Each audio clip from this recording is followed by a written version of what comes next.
The Force is light and full of shadows. Before we dive in, check the link in the description if you want exclusive timelines, members-only videos you won't find on YouTube, all on our Patreon. The hangar bay of the Resolute smelled like burning coolant and old war. It always did. Every Venator-class destroyer Anakin Skywalker had ever served aboard carried that same baseline smell, the industrial perfume of a republic that had been at war so long it had forgotten what peace smelled like. The deck plating vibrated beneath his boots with the low, constant thrum of the ship's drive systems. The lighting was the standard blue-white of operational readiness, cold and efficient, casting no shadows that weren't necessary. He was standing with his back to Ahsoka.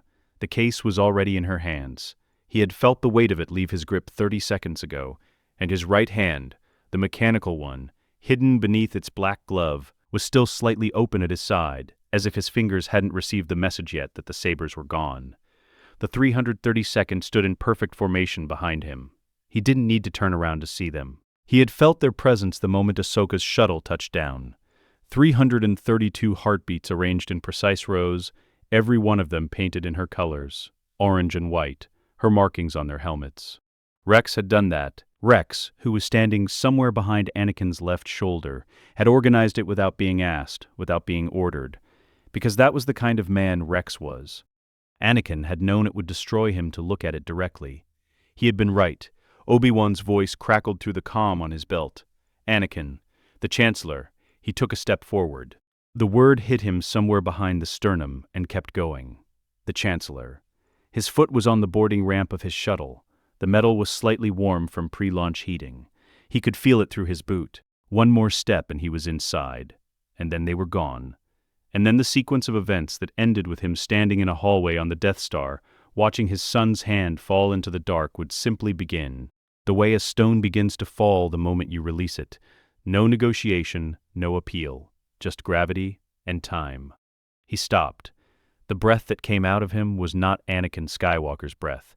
It was too slow, too deliberate. It carried the weight of a man who had spent 2 decades breathing through a machine, and who had learned in some lightless room of the soul that breath was the only thing you ever truly owned. He stood on the ramp for 3 seconds that felt like a geological era. Then he stepped back down onto the hangar deck. He turned around. Ahsoka was watching him. She had her new sabers in her hands, not ignited, just held, her fingers learning the weight of them again. Her expression was the expression of someone who had learned not to hope too quickly.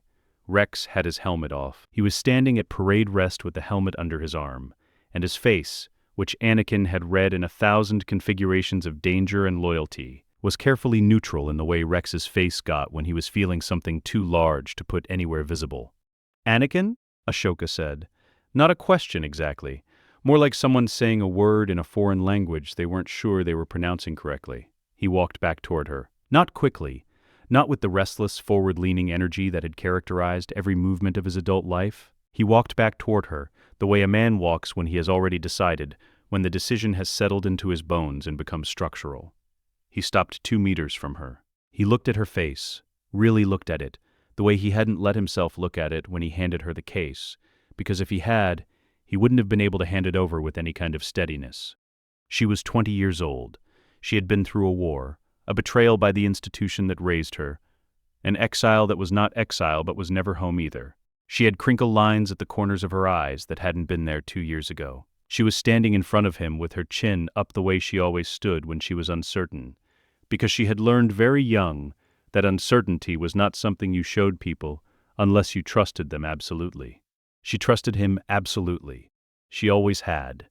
That was the thing that had undone him when the Force had slammed him backward into this body, not the shock of having lungs that worked without mechanical assistance, not the vertigo of having 2 hands made of flesh and bone, not even the smell of the hangar or the sound of his own heartbeat. It was the moment he had looked up and seen her standing there, alive, young, watching him with those eyes, and understood that he had put her in a world that was 4 hours away from executing her. "I'm not going," he said. The hangar was large enough that his voice didn't echo.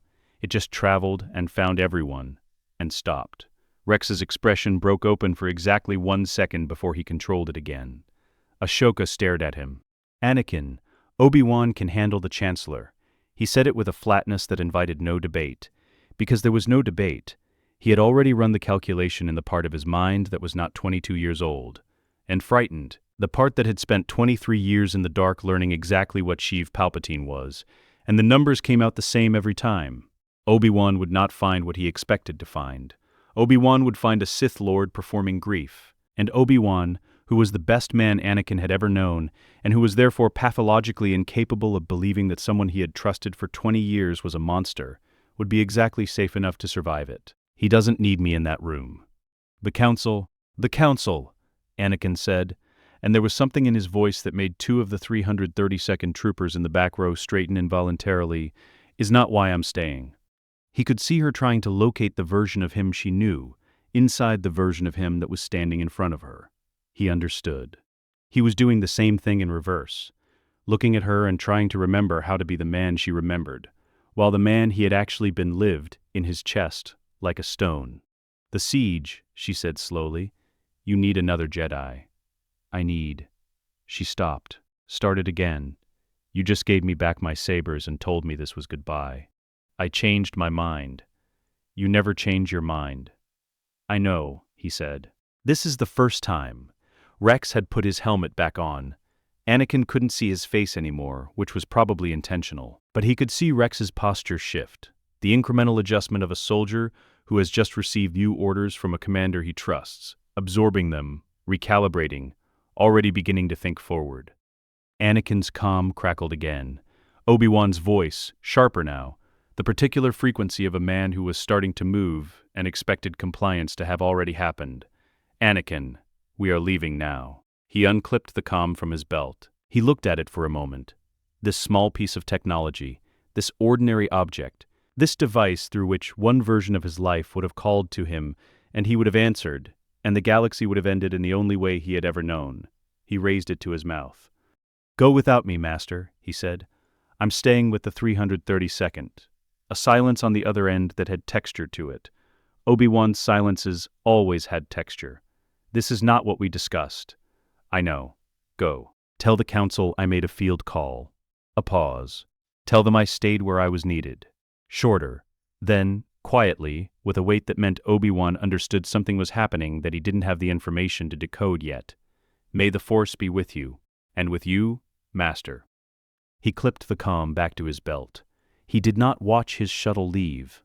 He heard it, the engines warming to departure pitch, the change in pressure as the magnetic containment field at the hangar entrance pulsed to let it through, the diminishing sound of it pulling away into space. He felt it through the Force, like a thread going slack. He turned to Rex. Captain. Rex snapped to attention with a precision that was entirely sincere.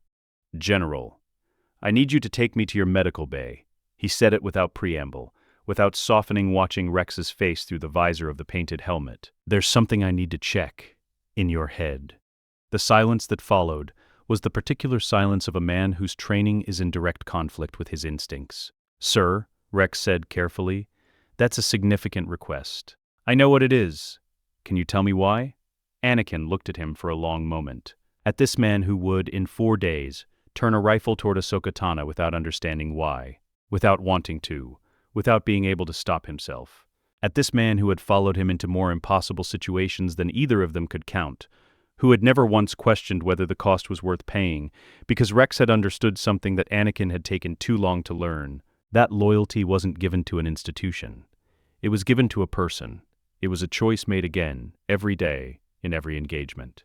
He thought of Ahsoka's voice, coming to him across a gulf of years and memory, telling him she had done it, that she had found it, that she had saved him.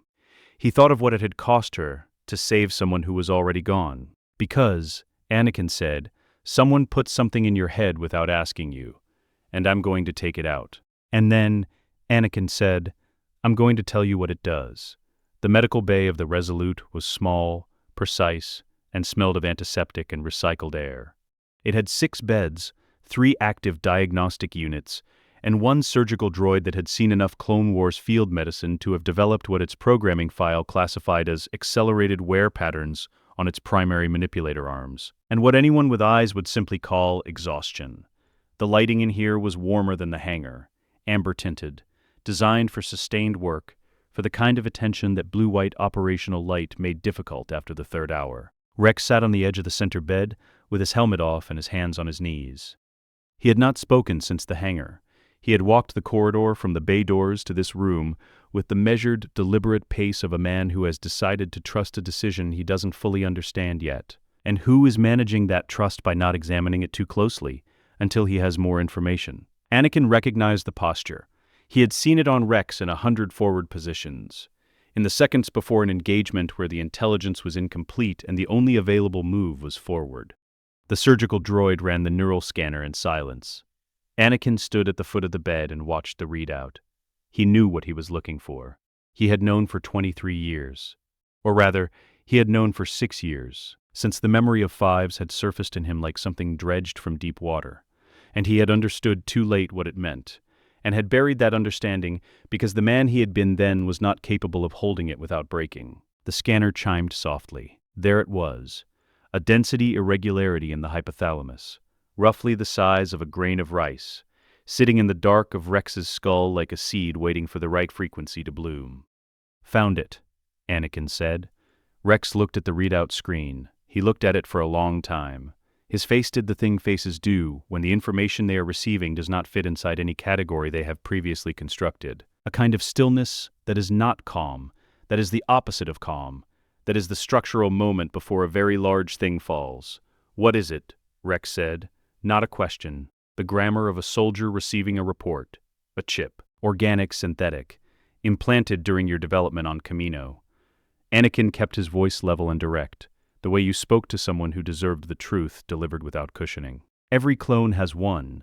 It sits dormant in the hypothalamus until it receives a specific command frequency. When it does, he paused.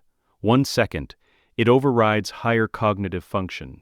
You would experience it as a compulsion, absolute and irresistible. The target of that compulsion would be any Jedi in your vicinity. Rex's hands on his knees did not move. His breathing did not change. A trooper named Fives found it, Anakin continued. 6 months ago, he tried to warn me directly. He was killed before he could. The silence in the medical bay was complete, except for the soft cycling of the ventilation system. I remember Fives, Rex said. I know you do. He went. Rex stopped, reorganized. We were told he had a psychotic break, that the stress of the investigation really looked at him the way Rex looked at things when he was deciding whether they were true, with a directness that had nothing performative in it, that was simply the optical expression of a very precise and very honest mind. How do you know this? Rex said. Anakin held his gaze. Because I've seen what the chip does. I know what it produces. A beat. I know what it was built for. He did not say more than that. Not yet. There were things Rex needed, and there were things Rex didn't need to carry yet, and Anakin had learned, the hard way, across years of getting that calculation catastrophically wrong. The difference between honesty that served the person in front of you and honesty that served the person delivering it. Will you let me remove it? Anakin said. Rex looked back at the readout, at the small, bright irregularity sitting in the image of his own brain like a splinter in amber. Yes, Rex said. Simple. Clean. The way Rex said everything that mattered.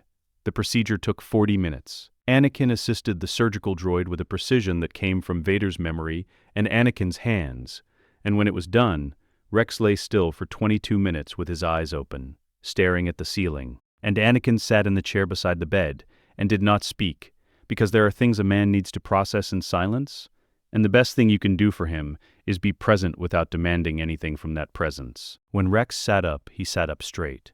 How many of us have it? He said. All of you. Rex absorbed that. And the command frequency. It hasn't been transmitted yet. But it will be. Anakin looked at him. Yes. Rex was quiet for a moment. Then, with the particular flatness of a man who has decided that the size of a thing is not a reason to stop moving toward it. Then we have work to do. Mandalore came up on the long-range display 4 hours later, a pale, scarred sphere hanging in space like a world that had survived everything it had ever done to itself, and hadn't forgiven itself for any of it. The 332nd was in the drop bays. Anakin stood at the forward viewport of the bridge and looked at it.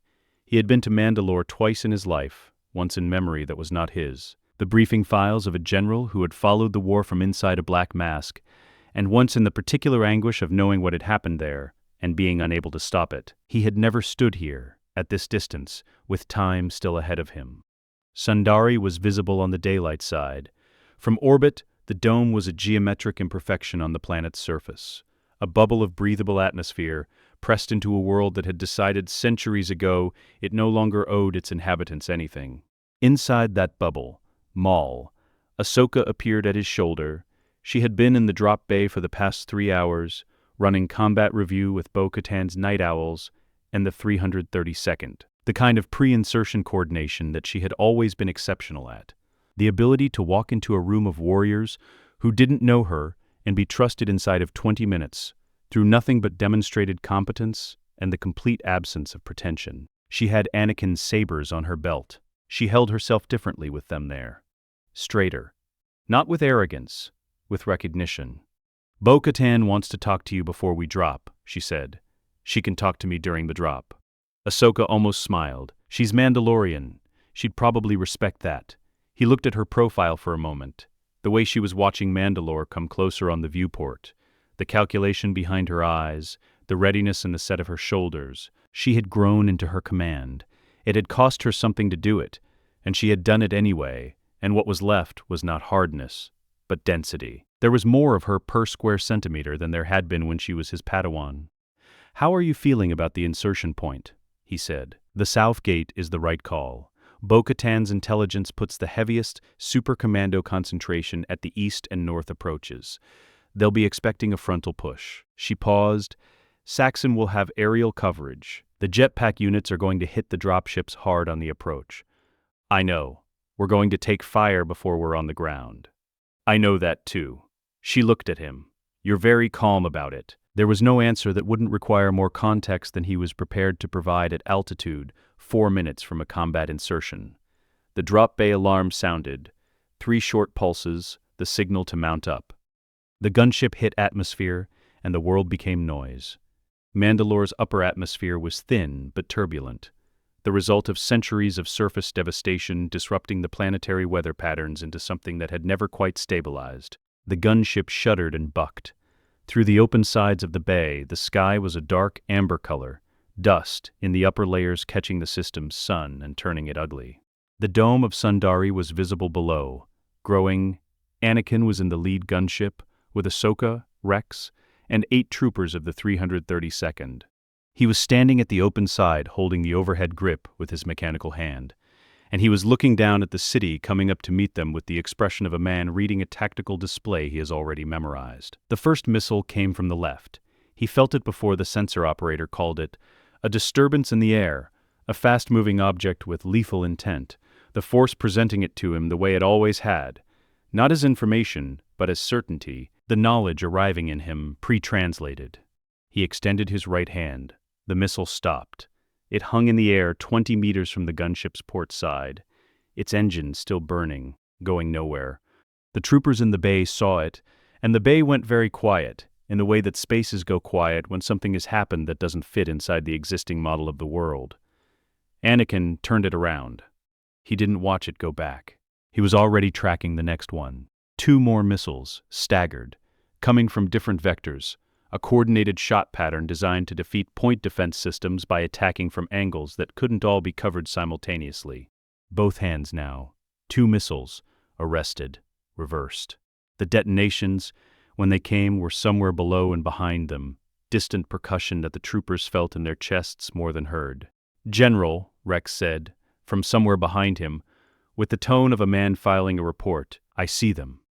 There are 12 super commandos in the air, jetpack formation, coming up from the east. 12 Mandalorian warriors in Beskar plate, equipped with wrist missiles and aerial mobility, coordinating a mid-atmosphere intercept of a Republic drop formation. Against a normal Jedi complement, this would be a serious problem. It would cost ships. It would cost lives. The insertion would survive it, but it would arrive degraded, and degraded insertions into contested cities compounded forward." Anakin looked at the formation rising toward them. He reached out with the Force, not gently, not with the measured exploratory touch he used when he was reading a room or feeling for presence. He reached out the way he reached out when there was no more time for anything except the blunt application of what he was, 20,000 midichlorians per cell, the highest count ever recorded in the history of the Republic. In a body that had no mechanical limitation, no damaged tissue, no suit drawing from the same biological reservoir that fed the Force, it was like uncapping something that had been pressurized for decades. The 12 super commandos stopped ascending. They didn't fall, he wasn't pulling them down. He was simply holding them in place, all 12, simultaneously, like a man holding a door closed against a wind. He could feel each of them through the Force as individual points of panicked, furious, disbelieving consciousness. They were firing their jetpacks at full power. Their jetpacks were achieving nothing.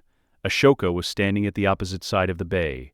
She was watching him. He met her eyes across the interior of the gunship, across the noise and the turbulence and the amber light, and for a moment there was nothing in her face except something that had no clean name. Not fear, not awe. Those were both too simple. Something that was the expression of a person updating their understanding of the scale of what they are standing next to. He held the 12 Mandalorians until the formation had passed out of their effective engagement range. Then he set them down on a rooftop, not dropped, set down, with enough care that none of them would be injured, and withdrew. The gunship continued its descent. "South gate in 40 seconds, the pilot said. Rex moved to the bay door without being told. The 332nd moved with him. The seamless, instinctive coordination of soldiers who had worked together so long that individual decisions had become collective motion. Ahsoka ignited both sabers. The blue light filled the bay for a moment, bright and clean and exactly the right color against the amber of Mandalore's wounded sky. "Same as always," she said, not to anyone in particular, looking down at the city rising to meet them. "We go in, we hold, we don't leave anyone behind." "Same as always," Anakin said. The gunship hit the ground. Sundari smelled like smoke, and Beskar and something older underneath both, the particular mineral cold of a world that had been dying by degrees for centuries, and had simply gotten used to the smell of its own deterioration. The South Gate was a choke point of Durasteel and Mandalorian geometric architecture, arched, brutalist, designed in the era when Mandalorian cities were built to withstand siege rather than to invite commerce. The gate itself was gone. Bo-Katan's advance units had breached it 6 hours before the 332nd touched down. In what remained was a gap in the outer dome wall roughly 15 meters wide, its edges still warm from cutting charges. The metal peeled outward in thick curling strips, like the rind of something that had been opened by force.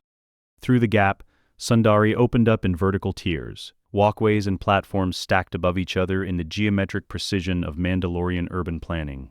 Everything angular, everything load-bearing, nothing decorative that hadn't once served a martial purpose. The interior lighting of the dome was failing in the eastern sectors. Whole city blocks had gone dark, their power routed to Maul's defensive grid, and the effect was a cityscape of alternating illumination and shadow that swallowed movement and made range estimation unreliable. The 332nd moved through the gate in 2 columns. Rex had point. He always had point when Anakin was present, because Rex understood that Anakin's tactical value was maximized when he was not the tip of the spear, when he had the battlefield arrayed in front of him rather than immediately around him. Rex also understood that this was not a conversation they had ever needed to have out loud, which was one of approximately 10,000 reasons Rex was Rex. Ahsoka was on Anakin's left, 2 meters back, her sabers unlit, but her hands loose and ready. The first contact came 90 seconds after the gate. A super commando fire team, 4 warriors in black and red Beskar, positioned on a second-tier walkway 12 meters above the street level, angled for a clean, suppressing field that would have pinned the lead elements of a normal column behind whatever cover the street offered, while the flanking units moved. They opened up with blaster rifles on fully automatic. Anakin raised his left hand. The bolts stopped in the air between the muzzles and the column. 17 individual shots, hanging in a loose cluster, their energy visible as a soft red scatter in the dim streetlight. The super commandos stopped firing. He could feel their confusion through the Force as a specific texture, the particular dissonance of warriors whose combat model has just been invalidated in real time. He sent the bolts back at the walkway supports. Not at the warriors. The supports, the structural columns holding the walkway to the tier above. The metal failed in 3 places simultaneously, and the walkway section dropped 6 meters before catching on its emergency failsafes and lurching to a stop, throwing all 4 commandos off their feet and off their firing positions. By the time two of them were upright again, Rex's lead element had closed the distance, and the engagement was over without a fatality on either side. Anakin hadn't broken stride. "They'll adapt," Ahsoka said, from his left. "Yes. Aerial units will be repositioning. Saxon will know we're through the south gate. He knew the moment we landed." He glanced at her. "He's already sent a runner to Maul. Then we're on a clock. We've always been on a clock. This one I can see." She looked at him with the expression she had been wearing intermittently since the gunship, the one that meant she was accumulating data and had not yet decided what to do with the total. She was not afraid of him. That mattered more than he had expected it to. Ahsoka had always been constitutionally resistant to being afraid of things that hadn't given her a concrete reason yet. And whatever he was radiating, the cold competence, the absolute situational certainty, it was landing on her as information rather than threat. "Where are we going first?" she said. "Bo-Katan's forward position. There's something I need to do before we push to the palace." Bo-Katan Kryze's forward command post was 3 blocks inside the dome. Established in the ruins of what had been a civic administrative building before Maul's forces had repurposed it as a transit depot, and Bo-Katan's forces had then blown out its eastern wall to deny it as a covered approach. She was standing over a holographic terrain display when they arrived, and she looked up at Anakin the way she looked at most things, with an evaluative directness that had no patience for preamble and no particular investment in being liked. "Skywalker," she said. Not a greeting, an acknowledgement. Kryze. He looked at the terrain display. "How many of the 332nd are currently deployed inside the dome?" 212, spread across 4 sectors. She indicated the positions on the display. "We have another 140 in reserve outside the south gate, 43 wounded in the first push, 6 dead." He looked at the positions for a moment, running the numbers. "I need them pulled back," he said. "All of them. Every clone trooper inside this dome, I need in this building within the next 2 hours." Bo-Katan looked at him. It was a very specific kind of look. The look of someone who has extensive experience with people who issue large orders with no explanation, and who has never once accepted that as a sufficient basis for compliance. "The moment we pull back from those positions," she said, "Maul's commandos will reoccupy them. We lose a day's worth of ground in an hour." "I know." "Then explain to me why I should tell my warriors to give that ground back." He met her eyes. He had a great deal of experience with Mandalorians, in memory if not in this body's timeline, and he understood the particular social architecture of this kind of conversation. This was not insubordination. This was a leader demanding that the logic of a decision be visible before she committed her people to its consequences. It was, in fact, exactly the right question. "Because every clone trooper in this dome has a chip in their brain," he said, "and if I don't remove it before a specific command is transmitted, every one of them will turn their weapons on every Jedi and ally in their vicinity, including yours." The command post was quiet, except for the distant percussion of combat on the eastern perimeter. Bo-Katan looked at Rex. Rex, who was standing at Anakin's right shoulder, met her gaze without flinching. "It's true," he said. He said it with the economy of a man for whom those 2 words were a complete sentence. And Bo-Katan, who had enough experience reading soldiers to understand what economy of speech under stress signified, heard what was underneath them. That Rex was speaking from personal knowledge, that the knowledge was recent, and that it had cost him something to receive it. "How long per trooper?" she said. 40 minutes for the procedure," Anakin said. "The surgical droid from the ship is already being transported to this position. I can run parallel procedures on 4 beds simultaneously with 2 droids." He paused. "I need the medical officers from each unit. I need their cooperation. And I need 2 hours."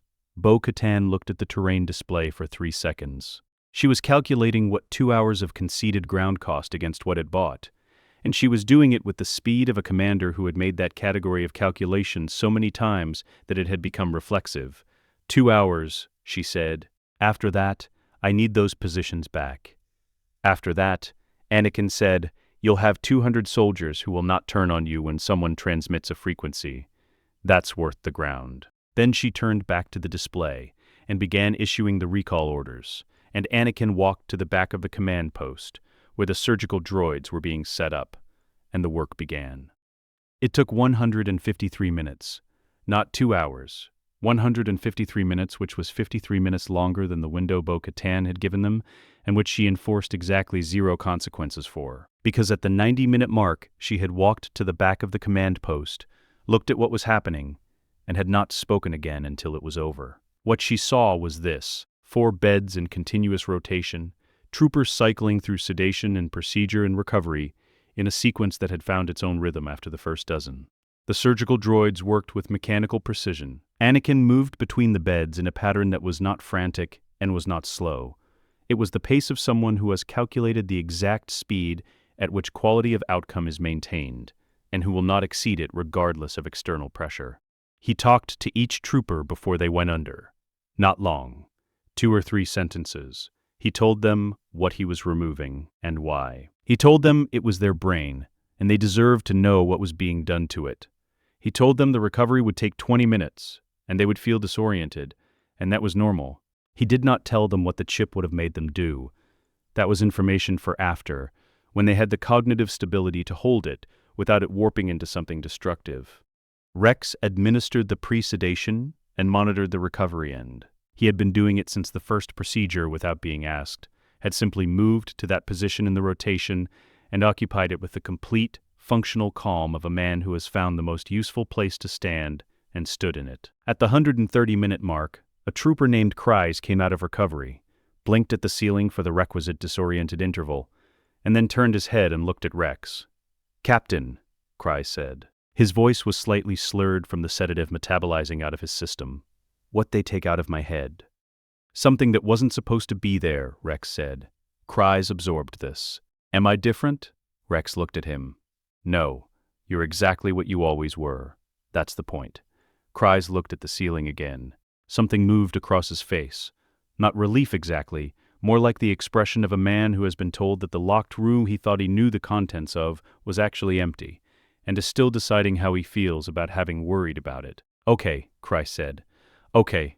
And he sat up. At the end of the 153rd minute, the last trooper was in recovery. Anakin stood in the center of the room and looked at the beds. At the 212 men, those who were recovered and sitting up, those still in the disoriented intermediate stage, those just going under. The room smelled of antiseptic and the slightly sweet chemical signature of the sedative compound. He was aware of Ahsoka standing behind him. She had been in and out of the command post throughout, managing the perimeter situation with Bo-Katan, running 2 intercept operations on super commando units that had probed the pulled-back positions, returning between engagements to check the progress of the procedures. She had not said anything about what she was watching. She had watched it with the particular quality of attention she gave to things she was committing to memory. "You knew about this," she said. "Before today. You knew about the chips." "Yes." "How?" He turned and looked at her. He had been waiting for this question with the patience of someone who knew exactly when it was coming and had decided in advance what the answer would be. "A trooper named Fives tried to tell me," he said. "6 months ago. I didn't listen the way I should have. A pause that had weight in it. I'm listening now." She looked at him. The question she wasn't asking yet was visible in her face. The larger question, the one that had been accumulating since the hangar bay, since the gunship, since she had watched him hold 12 Mandalorian warriors in place with one hand and set them down on a rooftop without harming any of them. The question of what had changed, and why, and what he knew that she didn't. She wasn't asking it yet. She was giving him time to offer it. He wasn't going to offer it here, in a forward command post with Bo-Katan, 3 meters away and 212 recovering soldiers between them. But he was going to offer it. He had already decided that. "When this is over," he said quietly enough that it was only for her, "I'll tell you everything." She held his gaze for a moment. Then she nodded. Once. The nod of someone who has agreed to wait and means it. From the front of the command post, Bo-Katan's voice cut through. "Skywalker, your 2 hours are up. I'm taking my positions back." Anakin looked at the room one more time, at 212 men who would not turn. "Then let's go take them," he said. The Sundari Royal Palace sat at the administrative heart of the city dome, like a clenched fist. It had been built in an era when Mandalorian architecture did not distinguish between governance and warfare, when the seat of political power was also, by design, the seat of last resort, the position you fell back to when everything outside the walls had already been lost. The outer approaches were tiered killing grounds. The corridors were narrow enough to deny numerical advantage. The throne room itself sat at the building's core, elevated, acoustically designed to carry a voice to every corner without amplification, surrounded by walls thick enough to absorb artillery. Maul had chosen it well. Anakin moved through the palace's outer corridors with Ahsoka on his right, and Rex 4 paces behind. 6 troopers of the 332nd spread, in a loose formation that maintained sight lines and left no angle unobserved. Bo-Katan's Night Owls had taken the outer walls 20 minutes ago, a fast, coordinated vertical assault that had hit the rooftop positions simultaneously from 4 directions, denying the super commandos the aerial advantage their doctrine depended on. The fighting outside was still audible. Sporadic now, the sound of an organized defense becoming a fragmented one, individual engagements replacing coordinated resistance. Gar Saxon had pulled his remaining forces inside. Anakin could feel it through the Force, the concentration of intent behind the throne room doors, the specific quality of attention that warriors have when they have chosen their ground and decided they will hold it or die on it. Saxon was in there, 40, perhaps 50 super commandos in Beskar plate, disciplined, lethal, arranged in defensive depth. And somewhere beyond them, further in, the cold and serpentine presence that he had felt from the moment they breached the south gate, coiled, waiting, radiating a patience that was not calm but was the thing that disguised itself as calm. Maul knew they were coming. Of course he did. "The main doors are the obvious approach," Rex said, from behind him. He was looking at the corridor junction 30 meters ahead, where the approach to the throne room split into 3 routes, the grand central corridor ending in the main doors, and 2 narrower service passages flanking it. They'll have the central corridor covered. Overlapping fields, probably a kill zone from the door back to this junction. The service passages would give us a flanking approach. Tighter quarters, but we'd come through the side entrances with some element of, "We're taking the main corridor." Rex paused. "Sir, I know. A beat. They'll have every weapon they own pointed at that door. I know that too." Rex processed this with the particular efficiency he brought to processing things that seemed tactically inadvisable, but which his experience of Anakin Skywalker had taught him generally resolved in ways that the original objection hadn't accounted for. "Understood," he said, in the tone of a man updating his expectations. Ahsoka said nothing. She had her sabers in her hands, unlit. She was watching the junction ahead with the quality of attention that had no surplus in it, everything going toward threat assessment, toward the feeling of the space, toward the particular combat awareness that her years of experience had refined into something that operated below the level of conscious thought. She felt it too, Anakin knew, the presence beyond the doors. She had fought Maul before, had come closer to him than any Jedi in years, had studied him the way you study something that has tried to kill you and failed by a margin too small for comfort. She knew what his presence in the Force felt like. She knew the specific temperature of his patience.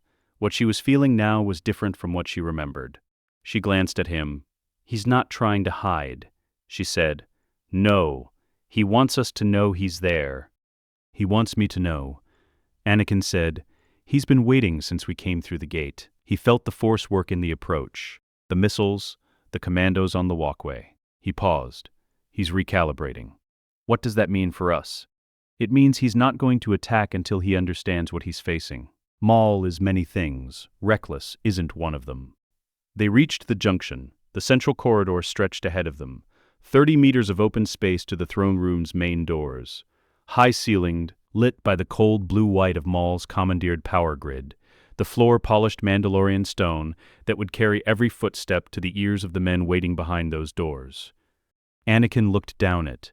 He thought about the man on the other side of those doors. Not the Maul of the briefing files, the Maul of actual memory, the Maul who had murdered Qui-Gon Jinn on Naboo when Anakin was 9 years old and newly found and still stupid with wonder at the size of the galaxy. The Maul who had survived being bisected, survived madness, survived the dark side's abandonment, and had reconstructed himself from the material of pure, clarifying hatred into something more dangerous than he had been before. Because now he understood that survival was a form of power, and that patience was a weapon that never ran out of ammunition. Anakin understood that now, too. In different ways, for different reasons, they had both learned it in the dark. He walked forward, the 332nd fell in behind him. Rex on the left, Ahsoka on the right, 6 troopers in the rear, and Anakin at the point of the formation that was not a formation so much as a man walking toward a door with people who trusted him walking behind him. He was 20 meters from the doors when the first shots came through them. The super commandos had cut firing slits in the lower door panels, a field modification, efficient and practical, giving them covered positions from which to engage anything approaching in the corridor. Blaster bolts came through in a sustained volley, enough fire to saturate the corridor and make advancement by normal means a controlled exercise in attrition. Anakin's left hand came up. The bolts stopped in the corridor.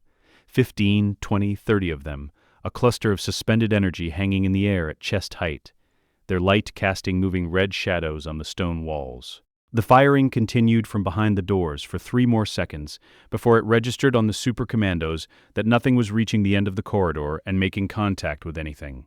The firing stopped. The silence was very loud. Anakin looked at the suspended bolts for a moment. Then he directed them into the hinges of the main doors.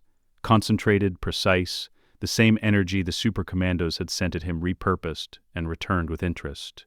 The hinges failed. The doors, 2 meters of reinforced Mandalorian durasteel, fell inward with a sound like a building deciding to become rubble. He walked through the opening. The throne room was exactly as he had seen it in 100 briefing files, and in the deeper, stranger archive of Vader's operational memory. High-ceilinged, cold, the geometric Mandalorian iconography on the walls given a harder character by the removal of everything that had softened it under Satine Kryze's rule. The throne sat on its raised dais at the far end, empty. The acoustics were excellent. His footsteps on the stone floor arrived at every corner of the room at the same moment, a small multiplication of presence that the architecture had been designed to produce. 43 super commandos in black and red Beskar stood between him and the throne. Gar Saxon was at their center, taller than most, his armor bearing the additional markings of command, his posture carrying the specific quality of a man who has decided that what is about to happen will either prove him right about himself or kill him, and who has made peace with both outcomes.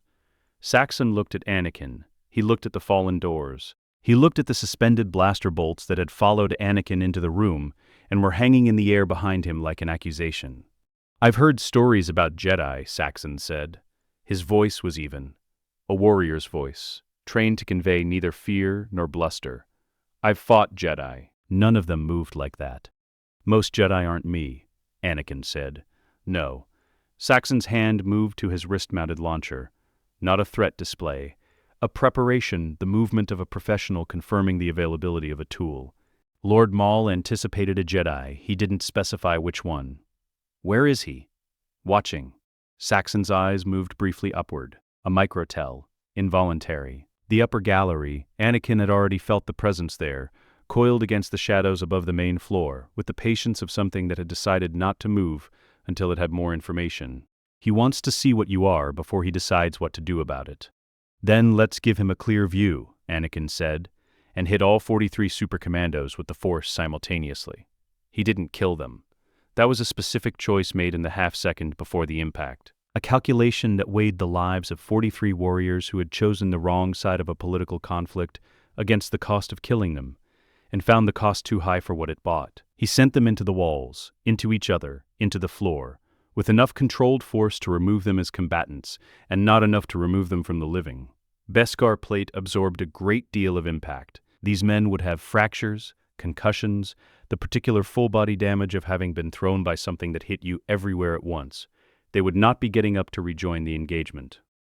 Saxon was the last one standing. He had activated his jetpack in the first fraction of a second, combat instinct, excellent reflexes, and had gotten 2 meters off the ground before the Force found him and stopped his ascent as if the air above him had become a ceiling. He hung there, jetpack still firing uselessly, and looked down at Anakin. "Tell your armor to stop," Anakin said. "The pack." Saxon cut the jetpack. He descended, slowly, under control that was not his own, until his boots touched the floor. The Force released him. He stood very still with the intelligence of a man who has accurately assessed the gap between his capabilities and what is in front of him. "Where is Maul?" Anakin said. "He'll come when he's ready," Saxon said. "He doesn't take instruction from—" "I wasn't asking Maul," Anakin said. "I was asking you. Where is he in this building? Not where he wants to be found. Where he actually is." Saxon's jaw tightened. Upper gallery. There's a passage behind the west relief panel. Leads to the service level above the throne room. A pause that cost him something. He's been up there since before you breached the gate. Anakin looked at him for a moment. Thank you, he said, which was not what Saxon had expected to hear, and the surprise of it moved briefly across the Mandalorian's face before his control reasserted itself. Anakin looked up at the gallery. The shadows up there had shifted. I know you heard that, he said, his voice carried to every corner of the room without effort, the acoustics doing exactly what they had been built to do. I know you've been watching since the corridor. I know you've been feeling the Force since the South Gate and trying to understand what you're dealing with. He paused. Come down, Maul. We should talk before this gets complicated. The silence from the gallery lasted 4 seconds. Then a voice came from it, low, precise, carrying the particular timbre of a man who had spent years learning to make every word land like a placed weight. Complicated, Maul said, from the dark above them. You threw 43 warriors into walls without drawing your lightsaber, and you want to discuss what is complicated. The lightsaber comes out when I'm done talking, Anakin said. I'd prefer to be done talking. Longer this time. You are not what I expected, Maul said. I know. Skywalker? The name in his mouth had layers in it, recognition, calculation, and something beneath both that was not quite wariness, but was the thing that existed immediately before wariness arrived. Something is wrong with you. Many things, Anakin agreed. Come down and I'll explain the relevant ones. Maul descended from the upper level in a single fluid motion. No stairs, no ladder, the Force carrying him from the gallery rail to the throne room floor in a drop that he absorbed through his mechanical legs without a sound. He landed 6 meters from Anakin and straightened slowly, his yellow eyes moving across the room. The fallen super commandos, the suspended blaster bolts still hanging in the air by the door, Rex and Ahsoka, and the 332nd position behind Anakin, with the patience of people who have been told to wait and are waiting. He looked at Anakin last. He looked at him for a long time. Whatever Maul had been expecting, the anxious, conflicted 22-year-old that his intelligence had described, the Jedi general burning with suppressed darkness, and Palpatine's fingerprints already on his soul, what was standing in front of him did not match the file. The man in front of him was quiet in a way that 22-year-olds were not quiet. He was still in a way that people were still when stillness had been chosen rather than achieved. His presence in the Force was enormous, and contained, the way a star was contained, not by the absence of energy but by density. You've already fallen, Maul said slowly. Not an accusation, an observation precise and careful, the tone of a diagnostician. I can feel the darkness in you. It's not potential, it's memory. His head tilted fractionally. How, that Anakin said, is what I came to talk about. Maul did not sit. He never sat in the presence of someone he was measuring. It was a tell Anakin had catalogued from operational files. The way the Sith Lord managed uncertainty by keeping his body available, by refusing any posture that committed weight in a direction that couldn't be immediately abandoned. He stood in the center of the throne room floor with his hands loose at his sides and his yellow eyes doing the work that his stillness was designed to conceal. Moving, reading, calculating. Anakin sat down on the throne room steps, not the throne itself, the steps below it, 3 broad, flat stairs of dark Mandalorian stone. He sat on the second one with the unhurried ease of a man choosing where to eat lunch, set his hands on his knees, and looked at Maul with the patient attention of someone who had already decided how this conversation ended and was simply waiting for the other participant to catch up. Ahsoka behind him made a small sound that wasn't quite a word. Rex said nothing. Rex had adopted the particular quality of stillness he deployed when he had decided that the most useful thing he could contribute to a situation was to remain completely outside of it and wait. Maul looked at the steps, at Anakin sitting on them. Something moved behind his eyes. Not anger, the recalibration of a man who has prepared extensively for a conversation and arrived to find that the conversational ground has been rearranged. You said you came to talk, Maul said. I did. Then talk. In a moment. Anakin looked around the throne room with a mild, considering expression, the way a person looks at a room they are thinking of rearranging. First, Gar Saxon. Saxon was standing against the west wall, his armor bearing the evidence of the Force impact that had put him there. He was conscious, upright, and had enough professional dignity remaining to maintain a posture that did not look like what it was, which was a man waiting to find out if he was going to survive the next hour. "Leave," Anakin said to him. "Take your men. The ones who can walk, help the ones who can't. Go through the south corridor. Bo-Katan's forces have the east and north. South is the cleanest exit. Tell whoever you pass that the throne room is not a combat zone for the next 30 minutes. Saxon looked at Maul. Maul said nothing. Saxon looked back at Anakin. He spent 2 seconds weighing the architecture of the situation. Who was standing? Who was sitting? Who had thrown 43 of his warriors into walls without visible effort? And then he bent to help the nearest fallen commando to his feet. It took 6 minutes for the room to clear. Anakin waited through all 6 minutes with the same unhurried quality he had brought to sitting down. Maul waited too, though his waiting had a different texture, wound, contained, the patience of something that was not relaxed, but had disciplined itself into the shape of relaxation. When the last commando had been helped through the south corridor and the room contained only Anakin, Maul, Ahsoka, Rex, and the 6 troopers of the 332nd positioned at the main entrance, Anakin looked back at Maul. "You wanted Obi-Wan," Anakin said, "to draw me here, to kill me before Sidious could use me." Maul was very still.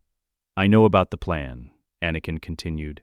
"I know what you told Ahsoka, that Sidious is coming, that he's orchestrating something enormous, that Order 66 is real and close. You were right about all of it."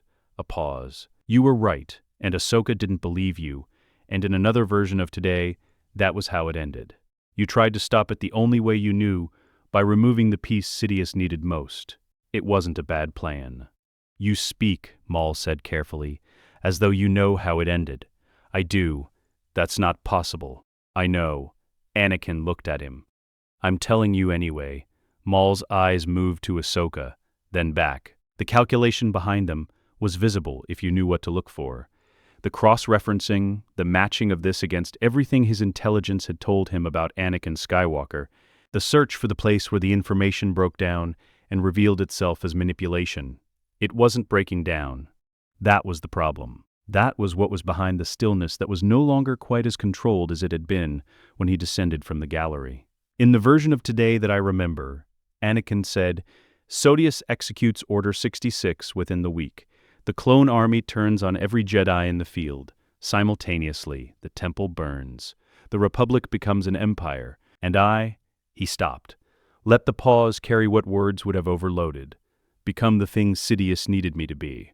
His instrument, his enforcer. For 23 years. The throne room's acoustics carried this to every corner and brought it back." Maul looked at him with an expression that was not quite anything that had a clean name. It was the expression of a man who has spent years building a model of the galaxy's machinery, who has suffered under that machinery, who has defined his entire surviving self around the project of understanding and destroying it, looking at someone who has just told him that his model was correct, that he was right about everything, and that it didn't matter because it happened anyway. "How are you here?" Maul said. His voice was lower now. The performance of evenness was still present, but it was working harder than it had been. "I don't entirely know." Anakin said, "I woke up in the hangar bay. My body at 22. My mind at 45. Everything that happened between those 2 points. I have it. All of it." He paused. "Including you. Including me. You survive Order 66. You go to ground on Malachor. You end up on Dathomir, then Vizsla's Keep, then Crimson Dawn." He said it without particular emphasis, simply reciting, the way you read coordinates aloud to confirm them. You find the apprentice eventually. You try one more time to draw Obi-Wan out. He comes, you fight. It's the last thing you do. He let that land. 3 strikes. Clean. He ends it. Maul was silent. "He holds you while you go," Anakin said. "In case you were wondering, he doesn't let you die alone." Something crossed Maul's face that was too fast and too unguarded to be anything he had chosen to show. It was there for less than a second, raw, unarchitected, the expression of someone who has received unexpected information about a moment they will now never reach. Then his control came back, and his face was a surface again, and the yellow eyes were doing the measuring work rather than the feeling work. "You came here to tell me this." He said, "Why?" "Because you were right," Anakin said. "About Sidious, about what he's building, about what I was being shaped into. You had the correct understanding of the situation, and zero allies and no viable options, and you tried anyway with the tools available. He held Maul's gaze. That deserves something. It deserves something, Maul repeated. The flatness of it was not dismissal. It was a man genuinely uncertain what category of statement he had just received. You're offering me an alliance. I'm offering you a choice, which you've never really had. Anakin leaned forward slightly, elbows on knees, the posture of someone having a direct conversation rather than conducting a negotiation. Sidious is going to move within the week. I'm going to be in a position to stop him. When that happens, everything he's built, the contingency, the empire, the puppet war, it ends. What comes after that is a republic that needs people who understand how power actually works, who can't be manipulated by someone performing virtue, who know where the real architecture of control is buried because they've lived inside it. He paused. That's a very specific skill set, he said. You have it. You're asking me, he said slowly, to trust a Jedi. I'm asking you to trust someone who stopped being a Jedi 23 years ago and is only now figuring out what that means. Anakin's voice had no appeal in it, no salesmanship. It was a flat delivery of terms. I'm not offering absolution. I'm not offering forgiveness. I'm offering you the specific thing you've wanted since Sidious cut you loose on Naboo, the chance to be in the room when he falls, to see it, to know it's permanent. The silence was long. Maul walked to the west wall of the throne room. He stood facing it for a moment, the geometric Mandalorian relief, the stylized iconography of a warrior culture that had survived everything, and his reflection in the polished stone looked back at him with an expression that his face wasn't quite showing on the surface. He turned around. You said I die on a desert planet, he said. 3 strikes, yes, but I survive Order 66 in that version. I'm alive when that happens. Yes. Which means in the timeline you remember, I survived the next week, he said it with the precision of a man who has found a thread worth pulling. Which means whatever Sidious attempts, I was not in the room. Correct. So my tactical value to you now is not what I contribute to the fight against Sidious. He was moving through it with the cold, architectural intelligence that Anakin had always respected about him, even when he had hated him. It's what I know about his infrastructure, his contingencies, his networks. His eyes narrowed, his essence transfer protocols. Anakin said nothing, which was, itself, a confirmation. Maul looked at him. Something in his expression shifted. Not warmth. Maul was not currently capable of warmth, and they both knew it. But the specific quality of attention that a very intelligent person pays when they have understood what is actually being asked, and found it interesting. You know about the essence transfer, Maul said. I know he survived dying the first time, Anakin said. I know there were contingencies I didn't understand.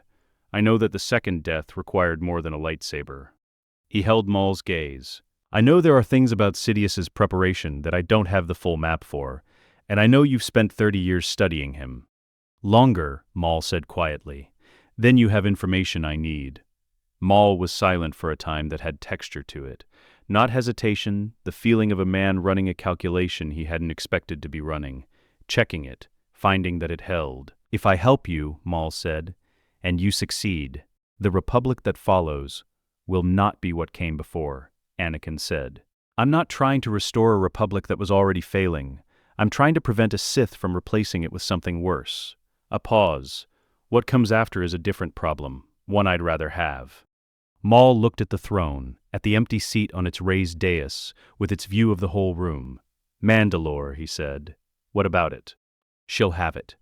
I have no illusions about the military situation now that your clone units are coherent, and I have no commando force left that can threaten them. He said it without bitterness, simply as an accurate assessment of current reality. But Mandalore's political situation is not resolved by military victory. It never has been. There are 17 clan factions that will not accept Bo-Katan's authority without a framework they consider legitimate. That's her problem to solve. Yes. But she'll need support from a Republic Senate that has spent the last 3 years treating Mandalore as a security problem rather than a member state. Maul's eyes found his. I know where the pressure points are. Who owes what to whom, which senators Sidious has already bought, and which ones are genuinely persuadable. A beat. I am an exceptionally good investment, Skywalker, for someone who knows how to use me. I know, he said. That's why I sent Saxon away instead of killing him. Maul was quiet. Then, from behind Anakin, Ahsoka's voice, quiet, controlled, carrying something underneath it that was not quite anger and not quite disbelief, but occupied the space between them. "You planned this before we walked through the doors." "Yes," Anakin said, without turning around. "You knew he would negotiate. I knew he was intelligent enough to." He paused. "And I knew he wanted Sidious dead more than he wanted anything else. That's the most reliable foundation there is." "One condition," he said. "Name it. I want to be present when you face him." The yellow eyes were flat and absolute. "I will not be a resource you use from a distance. I will be in the room." At this man who had lost everything to Sidious, his master's regard, his body, his sanity, his decades, his purpose, and who had rebuilt himself from the rubble of all of it into something that at least knew what it wanted. "When the time comes," Anakin said, "you'll be in the room." Maul held his gaze for 3 seconds. Then he inclined his head, the minimum acknowledgement that carried the maximum weight, the gesture of a man who did not perform deference, and was therefore not performing it now. It was agreement. It was the only version of agreement Maul was capable of offering, and it was genuine. Anakin stood up from the throne room steps. He turned to look at Ahsoka. Her expression was the expression of someone who has watched a conversation happen that they understood individually, at every moment, and cannot yet assemble into a shape that makes complete sense. Her eyes moved between him and Maul and back, and what was in them was not accusation, but the concentrated attention of someone who has realized they are missing a piece of information that would make everything else resolve. "I'll explain," Anakin said quietly, for her alone. "You keep saying that," she said. "I keep meaning it," he said. "Tonight, I promise." She held his gaze. Then she looked at Maul. "If you betray us," she said, with the simplicity of someone stating a fact rather than making a threat, "I'll deal with you myself." Maul looked at her. Something in his expression for just a moment was almost respectful. "I know you would," he said. "That's the only reason I find the alliance credible." The safe house was 3 levels below the palace district.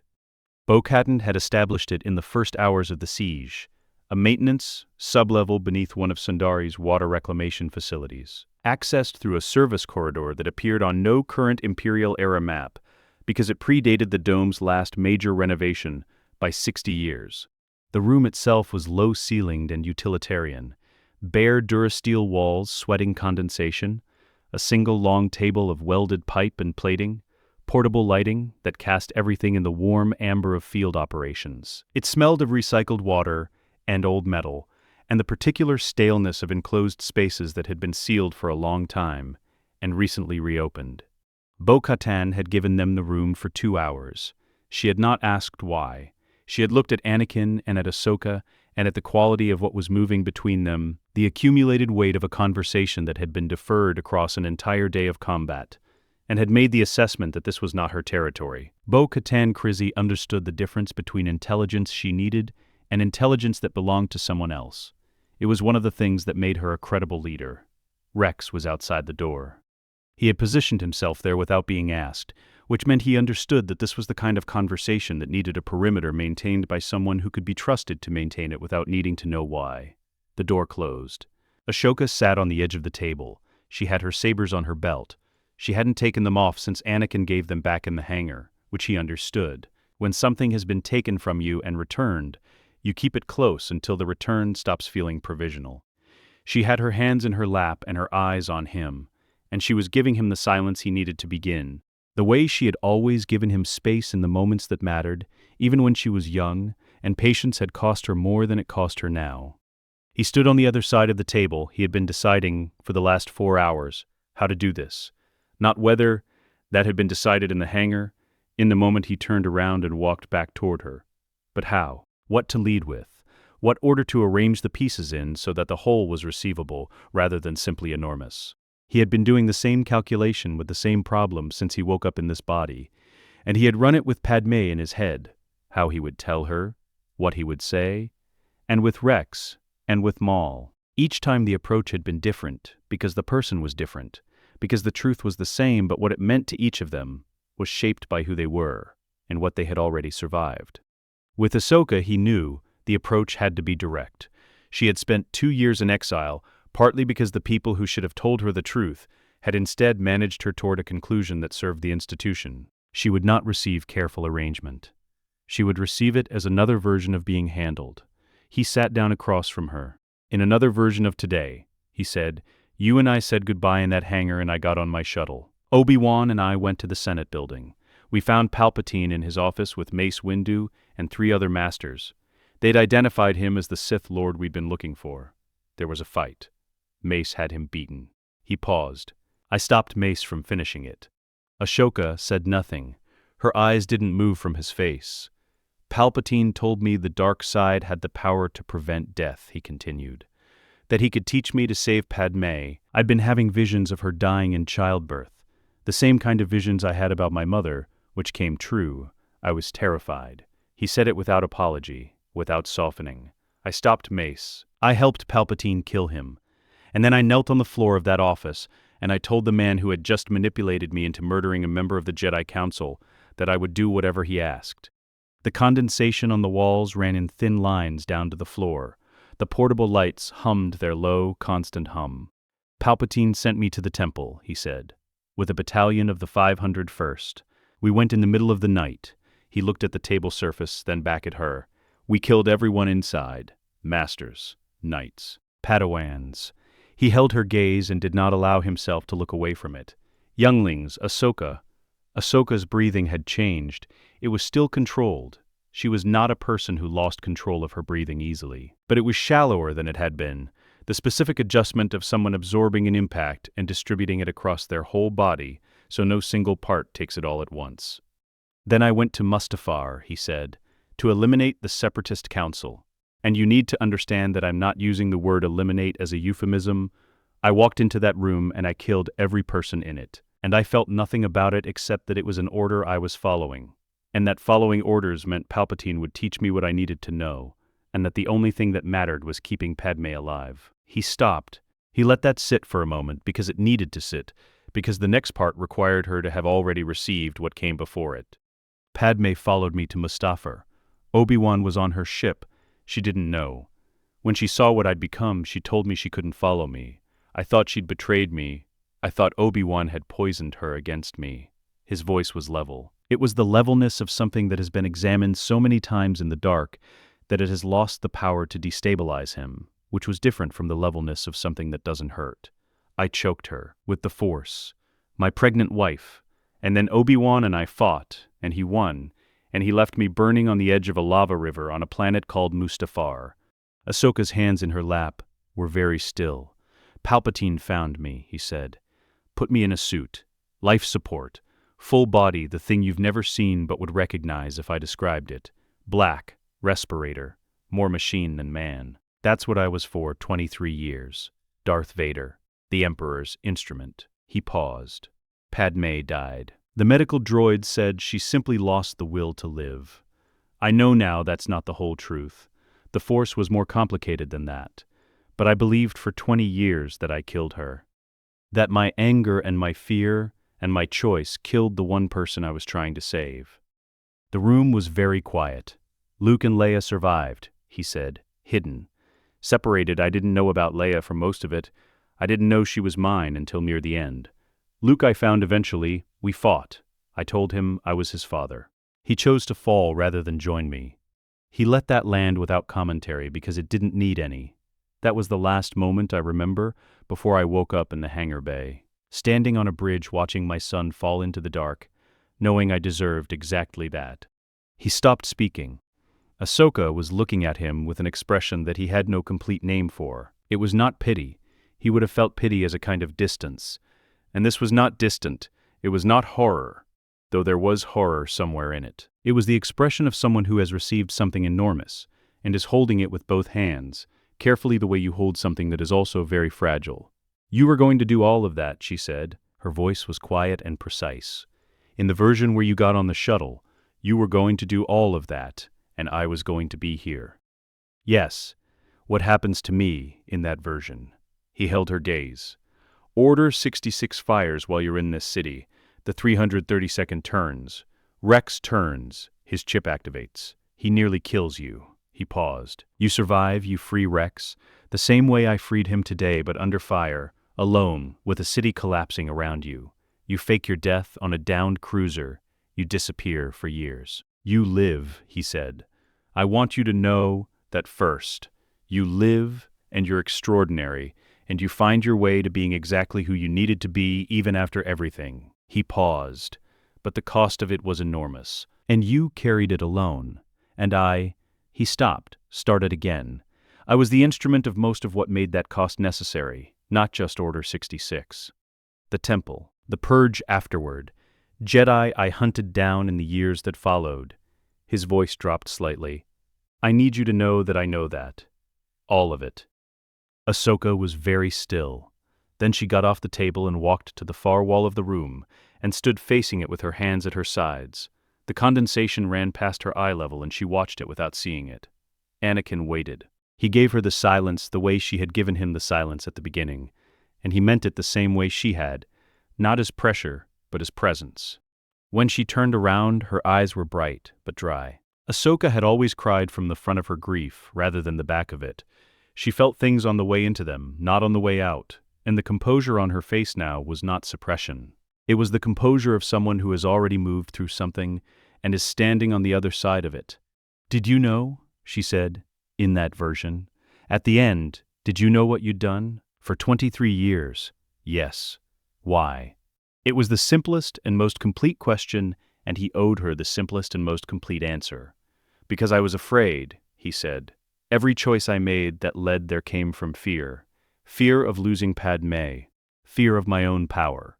Fear of what I was, and what it meant. And Palpatine understood that fear better than I did, and he built 20 years of manipulation around it. And by the time I understood what had happened to me, I was so deep inside what I'd become that the exit didn't look like an exit anymore. It looked like annihilation. He paused. Luke showed me it wasn't. Right at the end, he showed me there was a way back. He looked at her. That's why I turned around in the hangar, because I remembered what the way back cost, and I decided to go a different direction from the beginning. Ahsoka crossed the room and sat back down on the edge of the table. She sat there for a moment, looking at the wall opposite, and then she looked at him. Anakin, she said. Yes, I need you to hear this. Okay, what you just told me. She stopped. Reorganized. I'm not going to tell you it wasn't your fault, because you know exactly which parts were and which parts weren't, and you don't need me to manage the proportion for you. You're not asking for that. Her eyes were steady on his. But I need you to understand something about the version of me that survived all of that. The one who disappeared, who carried it alone. He waited. She would have forgiven you, Ahsoka said. Completely. I know that because I'm her, and I already have. She said it with a simplicity that left no room for argument. The simplicity of something true, stated without embellishment. Not because what happened was acceptable. It wasn't. But because I know you. I've always known you. And the man I know has been in that suit for 23 years trying to find a way back to this room. And he found it. She paused. So here we are. The low amber light held them both. Anakin looked at her for a long moment. I don't deserve that, he said. I know you don't, she said.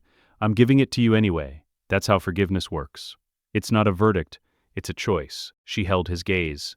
I choose it. Stop arguing with me. Something in his chest that had been held at structural tension since the hangar bay, since a planet called Mustafar and a suit of black armor and the first mechanical breath of a life that wasn't living, released. Not dramatically, not with any outward sign. It released the way pressure releases from a sealed system when someone finally opens the valve, quietly, completely. The absence of something that had been present so long its presence had become invisible. He put his hands flat on the table. Palpatine moves within the weak, he said. His voice was steady and quiet, and carried nothing performative. I need to tell you what I know. All of it. His contingencies, his timeline, his vulnerabilities. And then we plan. He looked at her. Together. Ahsoka nodded. Together, she said. Outside the door, Rex stood in the corridor with his hand on his rifle and his eyes on the passage ahead. And he did not need to know what was happening in the room behind him to understand that something necessary was occurring inside it. He had known Anakin Skywalker for 7 years. He knew the sound of a man carrying something too heavy finally setting it down. He kept his post. He would keep it as long as it took. Coruscant from orbit looked exactly like power. It always had. The The planet city glittered in the dark of space, with the cold, indifferent luminescence of a civilization that had been burning energy for so long it had forgotten the concept of darkness. 10,000 years of continuous habitation layered on top of each other until the original surface was buried under kilometers of durasteel and ambition and the accumulated weight of every decision the Republic had ever made about what it wanted to be. Anakin stood at the forward viewport of the Resolute and looked at it. He had been standing there for 11 minutes. He knew because Rex had entered the bridge 8 minutes ago, assessed the situation, and positioned himself at the navigation console in the particular way Rex positioned himself when he had something to report, and was waiting for the right moment to report it, not interrupting, not retreating, simply present and available, the way a good soldier made himself useful without making himself a demand. "The Council knows we're here," Rex said when the silence had run long enough. "Yes. Master Kenobi has been trying to reach you for the last 6 hours. I know. He's going to be on that landing platform when we touch down. I know that too." Rex was quiet for a moment. "How do you want to handle it?" Anakin looked at the planet, at the particular cluster of lights in the Senate district that represented the building where Palpatine was currently sitting behind his desk, receiving reports, performing concern, moving pieces on a board that he believed only he could see. "Honestly," Anakin said, Rex absorbed this with the neutrality of a man who has learned that Anakin's definition of honest was a wide and sometimes structurally alarming category. "Understood," he said. Behind Anakin, the bridge door opened and Ahsoka came through it with the quiet, purposeful movement she had carried since the safe house. Something resolved in her that had previously been held in suspension, a quality of forward momentum that had nothing restless in it. She had slept 4 hours in transit, which Anakin knew because he had not slept at all, and had therefore been aware of every person on the ship and what they were doing. And she had woken up and immediately found Bo-Katan, and had a 2-hour conversation about Mandalorian clan politics that Bo-Katan had apparently found either impressive or tolerable, which for Bo-Katan constituted a strong endorsement. Maul was in the ship's secured forward compartment. He had been there since they left Mandalore's atmosphere, which was where Anakin had told him to be, and where he had gone without argument, which told Anakin more about Maul's current state of strategic thinking than any conversation could have. A man who accepts a cage because the people holding the key are more useful to him than the alternative is a man who has made a genuine calculation rather than a theatrical gesture. Maul's compliance was the most reliable indicator of his sincerity. "He's awake," Ahsoka said, coming to stand beside Anakin at the viewport. She meant Maul. She had developed, over the transit, the habit of referring to him by pronoun rather than name, which Anakin understood as the linguistic equivalent of keeping something at arm's length while you decided what to do with it. "I know. He's been meditating for the last 3 hours. Also know." She looked at the planet below them. "Are you going to tell me what the plan is for when we land?" "The Council first. Obi-Wan will be the hardest, not because he won't believe me, but because he'll believe me and understand what it means all at once. And Obi-Wan experiencing 2 enormous things simultaneously tends to produce a stillness that looks like calm and isn't." He paused. "Then, Padmé." Ahsoka was quiet for a moment. "She doesn't know yet. Obi-Wan said her vote on the Emergency Powers Amendment is in 3 days. She's leading the opposition bloc." "I know."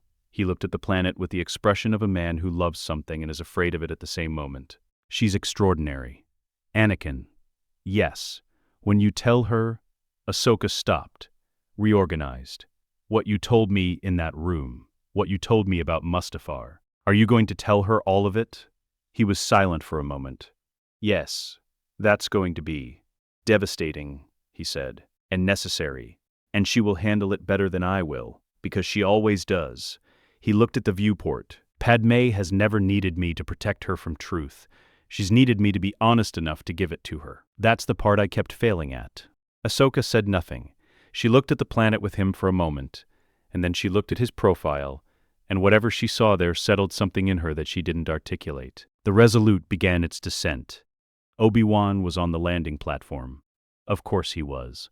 He had positioned himself at the center of it with his hands folded inside his robes, in the pose he adopted when he was experiencing significant internal weather, and had decided to present its opposite to the world. His beard had the slightly unkempt quality it got when he had not slept. His eyes, when Anakin came down the ramp, did the thing they did when they were doing too much at once, reading, assessing, feeling through the Force, and managing whatever the Force was telling him against what his face was allowed to show. 3 members of the Jedi Council stood behind him, Mace Windu on the left, his expression carrying the particular quality it carried when he was doing active Shatterpoint work, reading fault lines, perceiving the places where things would break or hold. Shaak Ti on the right, composed, watchful. Ki-Adi-Mundi at the rear, his expression skeptical in the way that was his default state, rather than a specific response to circumstances. They had all felt the Force signature of what had come back with Anakin from Mandalore. Maul had not yet disembarked. Anakin had told him to wait, and he was waiting. Because the sequencing of Maul's introduction to the Jedi Council required that certain conversations happen first. Obi-Wan's eyes moved from Anakin to Ahsoka, to Rex, and back to Anakin. He was assembling something from what he was seeing. The quality of the silences between them, the way they moved in relation to each other, the absence of the particular tension that had existed between Anakin and Ahsoka in the years since her departure from the Order. Something had changed in the weeks since Anakin had declined to board his shuttle, and the change was structural, not cosmetic, and Obi-Wan was reading it the way he read everything, carefully, thoroughly, and with the expression of a man who has found an answer and is not yet certain he wanted to know it. "You didn't come to the Senate building," Obi-Wan said. "No. Palpatine asked about you. I'm sure he did." Obi-Wan looked at him. "Anakin, what happened on Mandalore?" "A great deal," Anakin said. "I'll tell you all of it, but not here." He looked at the council members behind Obi-Wan. "I need the full council. The chamber. 2 hours." Mace stepped forward. His eyes had not left Anakin since the ramp came down. "My Shatterpoint ability has been active since your ship entered orbit," he said. It was not an accusation. It was a report, the tone of a man sharing intelligence that he considered relevant and that was making him deeply uncomfortable. "I'm looking at you right now and I cannot find the fault lines." "That's..." He stopped. "Unprecedented," Anakin said. "Yes, I know. It's because the version of me you knew carried a fundamental fracture that this version doesn't have anymore." He held Mace's gaze. "Or rather, it still has all the same cracks. They've just been examined rather than avoided." He paused. "That's part of what I need to tell the council." Mace looked at him for a long moment. Then he looked at Ahsoka. "Tano," he said. "Master Windu," she said. "You've been with him since Mandalore." "Yes." "Is he..." He stopped, reconsidered the question. Chose a different one. "Is what he's going to tell us true?" Ahsoka looked at him with the level, unsentimental directness that she had been developing since she was 14, and had never quite been able to suppress even when the Order would have preferred she moderate it. "Every word," she said. Mace absorbed this. He looked at Ki-Adi-Mundi. Ki-Adi-Mundi looked at Shaak Ti. Shaak Ti looked at Anakin with an expression that was primarily curiosity and secondarily something that might have been, in someone less composed, the early architecture of hope. 2 hours, Mace said. "The full council." "Thank you," Anakin said. Obi-Wan had not spoken again. He was still standing at the center of the platform, still holding his hands inside his robes, still doing the reading with his eyes and the Force simultaneously. When everyone else began moving toward the platform exit, he stayed where he was, and Anakin stayed where he was, and the space between them held all the things that 23 years of a future that hadn't happened yet had put there. "You didn't get on the shuttle," Obi-Wan said. His voice was very quiet. It was the voice he used when he was not performing anything. "No, you made a field call. You said you were staying where you were needed." "Yes, Palpatine was..." He stopped. The sentence didn't need finishing. Obi-Wan had been in that office, had seen what Palpatine had done to his face, what the confrontation had cost him, had heard the Emperor's explanation of what Anakin had been about to do, and felt the cold, settling certainty of a man who has realized that the information he has received is true, and that he did not have it soon enough. "He survived," Obi-Wan said. "The confrontation, he declared the Jedi traitors before I could. The Senate was already receiving his account before I was back in my ship. Mace and the others." "I know." Obi-Wan looked at him. "You know. I know what would have happened. All of it." He held his former master's gaze. "That's what I need to tell you. That's what I need to tell all of you, before Palpatine moves, because he will move. And when he does, we need to be positioned rather than reactive. Obi-Wan was quiet for a long moment. "Anakin," he said, with the voice of a man setting something down that he has been carrying for a long time. "What are you?" Anakin looked at him. At this man who had raised him, exasperated him, loved him in the particular, inarticulate way that Obi-Wan Kenobi loved people, through standards held high, and trust extended without condition, and the consistent, infuriating, essential presence of someone who believed in you, even when you were making it very difficult. "I'm what you made me," Anakin said, "and what I made myself. And someone who finally understands the difference between those two things." He paused. "Come inside, Master. I have a great deal to tell you." Obi-Wan looked at him for 3 more seconds. Then something in his face moved. Not broke. Obi-Wan's face did not break, but shifted, the way a structure settles when a load it has been managing against finally redistributes. He unfolded his hands from his robes and let them hang at his sides, and he nodded. Once, with the gravity of a man who has decided to trust what he is feeling over what he can currently explain. They walked inside together. The council chamber held its silence the way it always did, with the particular acoustic gravity of a room that had contained enormous decisions for a very long time, and had developed a kind of institutional weight that was not quite presence but was the next thing to it. 12 seats. 11 occupied. Mace Windu, Ki-Adi-Mundi, Shak Ti, Plo Koon, Kit Fisto, Ajin Kolar, Coleman KKH, Oppo Rankisis, Even Piel, Depa Billaba, and Yoda, whose seat Anakin had always privately thought was the only one in the room that looked like it had been chosen rather than assigned. Small and worn and set at the same height as all the others, because Yoda had no interest in the performance of authority and considerable interest in its actuality. Ahsoka stood beside Anakin. She had been offered a seat and had declined it with the politeness of someone who understood the gesture and had clear reasons for not accepting it. Rex stood at the chamber door, which no clone trooper had ever done before and which nobody had objected to, which told Anakin something about how the room was reading the situation. Anakin stood in the center of the circle. He told them everything. He told it the way he had told Ahsoka, directly, sequentially, without softening the parts that reflected worst on him, without editorializing the parts that reflected worst on the Order. He told them about Palpatine, about the manipulation, about the fear, about the office and Mace and the choice he had made and what it produced. He told them about the Temple. He told them about Order 66 and the inhibitor chips, and the clone army and the specific mechanism by which the Republic's defenders had been converted into the Republic's executioners. He told them about the Empire. He told them about 23 years. He told them, at the end, about waking up in the hangar bay. The chamber was silent for a long time when he finished. Yoda's eyes were open. He had closed them at the beginning of the telling and kept them closed for most of it, feeling through the Force rather than watching with his eyes, the way Yoda processed truth from the inside out rather than the surface in. When he opened them, they were the eyes of someone who has looked directly at something very large and difficult and has not looked away. "Verified, this cannot be," Ki-Adi-Mundi said. His voice was careful but not hostile, the caution of a precise mind encountering a claim it could not fit inside its existing framework. "No," Anakin agreed, "not by any method available to us. But the inhibitor chips can be verified. They're in every clone on active deployment. Rex's removal is already documented in the medical bay records. And Palpatine's identity..." He paused. "Yoda, you've sat in council with him for 30 years. Go into the Force right now, knowing what you're looking for. Tell me what you find." The chamber looked at Yoda. Yoda closed his eyes again. The silence lasted 47 seconds. When he opened them, his expression was the expression of a 900-year-old being who has made an error of enormous consequence and has the particular relationship with his own fallibility that comes from having had 900 years to develop it. Honest, accountable, and carrying the weight of it without letting the weight become an excuse. A void, Yoda said, around the Chancellor. Always sensed it, always attributed it to the stress of office, the complexity of his position.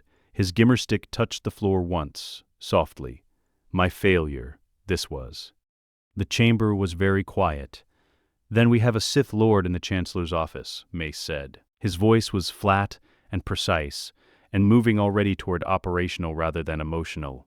With the Republic's full legislative authority behind him, and a clone army ready to execute his contingency, He looked at Anakin. "How long do we have?" "Days," Anakin said. "Possibly less. He'll feel the Mandalore outcome through the Force. He'll know the Senate building confrontation didn't happen the way it was supposed to. He'll start adapting." He paused. "He's been adapting his whole life. We move before he finishes." "How?" Shaak Ti said. "By doing the thing he never planned for," Anakin said. "Walking in the front door and telling him we know." The room absorbed that. "There is one more thing," Anakin said. "Before we plan the approach, there's someone on my ship who has information about Palpatine's contingencies that none of us have. His escape protocols, his essence transfer preparation, his infrastructure." He looked around the circle of faces. "You're not going to like who it is," he told them. The chamber erupted. Palpatine's office smelled of old wood and deliberate comfort. It always had. The furnishings were chosen with the precision of a man who understood that power was most effectively exercised from behind the appearance of its absence. Dark, warm tones, soft lighting, the kind of aesthetic that said statesman rather than sovereign, that invited the person sitting across the desk to feel that they were in conversation with an equal rather than supplicating before an authority. The windows behind the desk looked out over the Senate district, the cityscape running to every horizon, and in the late afternoon light the view was genuinely beautiful in the way that Coruscant occasionally managed when the density of its ambition caught the sun at the right angle. Anakin had sat in this office more times than he could count in either lifetime. He stood in it now, in the doorway, and looked at the man behind the desk. Palpatine looked up from the document he was reviewing with the expression he had perfected across decades of performance. Warm, unhurried, the face of a grandfather setting down his reading to give his full attention to someone who mattered to him. His eyes found Anakin's and did their habitual work, the micro-assessment that operated below the level of the social surface, reading emotional state and physical posture, and the quality of the silence around the person entering the room. Whatever he was reading, it was giving him information he didn't expect. He managed it in less than a second. The warmth didn't flicker, the welcome didn't dim. He was, Anakin had always known, the greatest performer he had ever encountered. A man who had spent so long wearing a mask that the mask had developed genuine musculature, genuine responsiveness, something that was not quite feeling but was the next thing to it. "Anakin," Palpatine said, rising, "my boy, I've been concerned. The reports from Mandalore were—" "Sit down," Anakin said. The warmth held for exactly one more second, then something behind Palpatine's eyes went very still, the way deep water goes still when something large has moved beneath it. He sat down. Behind Anakin, Obi-Wan entered the office. Then Mace Windu, then Shaak Ti, then Ahsoka, who had no formal standing in this room, and had come anyway because she had declined to be anywhere else, and because Anakin had not argued with her about it, and because the 3 Jedi who outranked her had also not argued with her about it, which constituted a form of institutional endorsement she chose not to examine too closely. The red-robed Senate Guard contingent at the office's perimeter moved, not aggressively, a reorientation, a tightening, the collective body language of professionals registering that the parameters of the room had changed. Anakin felt them through the Force. 6 guards, not the standard 4. Palpatine had increased his personal security in the last 48 hours. The additional 2 were positioned at the interior door, the entrance to the private corridor that connected the office to the Senate chamber's maintenance level below. An exit route. Pre-positioned. He had expected to need it. "This is an unusual visit," Palpatine said. His voice was still measured, still carrying the performance of ease. He looked at Mace with the expression he used for Mace. Respectful, slightly deferential, the posture of a politician who understood that the Jedi Council's Master of the Order was a relationship worth maintaining carefully. "Master Windu, I wasn't told to expect the Council." "No," Mace said. "You weren't. Is there a security matter I should be aware of?" "Sheev Palpatine," Mace said, and the name landed in the room with the weight of a formal proceeding.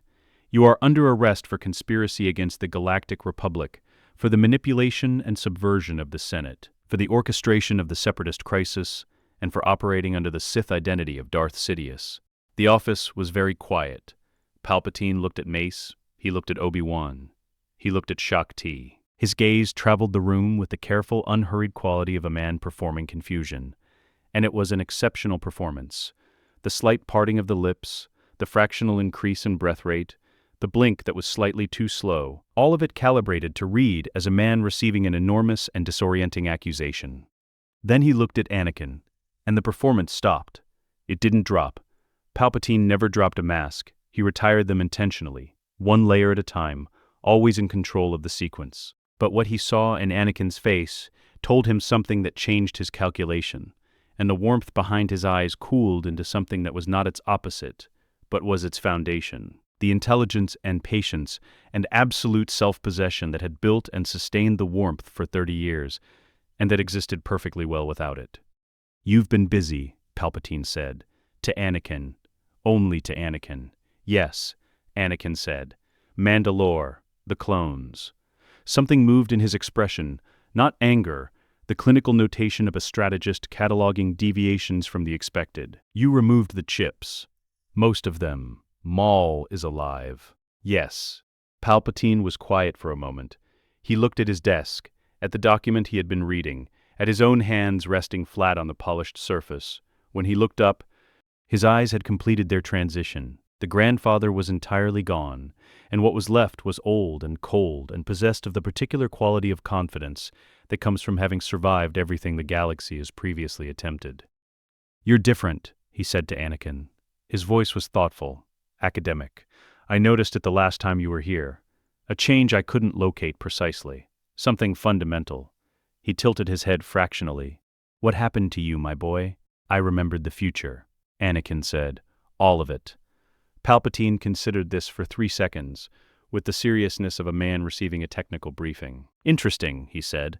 And he meant it, which was in some ways the most disturbing thing about him, the genuine intellectual engagement with things that should have horrified him. That would explain the deviations, the Mandalore outcome, the clone troops. His eyes moved briefly to Obi-Wan. "The Senate building. You redirected Kenobi." "Yes, and you've told the Council." He looked at Mace, at Shaak Ti. "Everything, everything," Anakin said. Palpatine nodded slowly. It was the nod of a man completing a calculation rather than conceding a point. "Then I suppose we've arrived at the moment," he said. He did not move from behind his desk. His hands remained flat on its surface. His posture was unchanged, seated, relaxed, the posture of a man in his own office.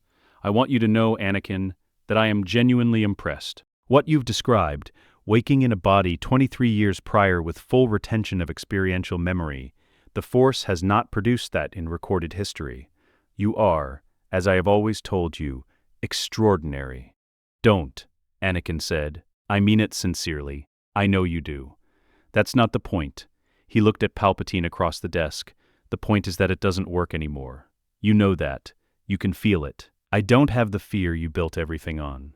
The visions of Padmé, the terror of losing her, the need that made me reachable. I've already lived through losing her. I've already spent 20 years on the other side of it." He paused. "There's nothing left to threaten me with." Palpatine looked at him for a long moment. "Your wife," he said, "is in the Senate building with a security detail, a sealed chamber, and Bail Organa, who has been briefed and is currently in contact with 6 other senators who have spent the last 2 years building a quiet record of everything anomalous about your administration." Anakin held his gaze. "She's not a leverage point. Try the next one. Your children are not yet born, and are also not a leverage point." A pause. "Try again." "Obi-Wan," Palpatine said, with the gentleness of someone placing a stone down rather than throwing it. "You have always been afraid of losing him, of failing him, of repeating—" "Anakin," Obi-Wan's voice from behind him was quiet and even. "He's trying to find the room." "I know," Anakin said. "There isn't one," Obi-Wan said, with the firmness of a man who has decided something and stated it as concluded rather than proposed. "Whatever he's looking for, it isn't there." Palpatine looked at Obi-Wan with an expression that was almost appreciative. Almost. Then he stood up. He stood up slowly, with the deliberate quality of someone choosing when to move rather than responding to external pressure. And when he was fully upright behind his desk, he looked smaller than he did seated, physically smaller. The diminished frame of a very old man, and yet the force around him changed in a way that all 4 Jedi in the room felt simultaneously, the particular shift that happens when something that has been containing itself stops.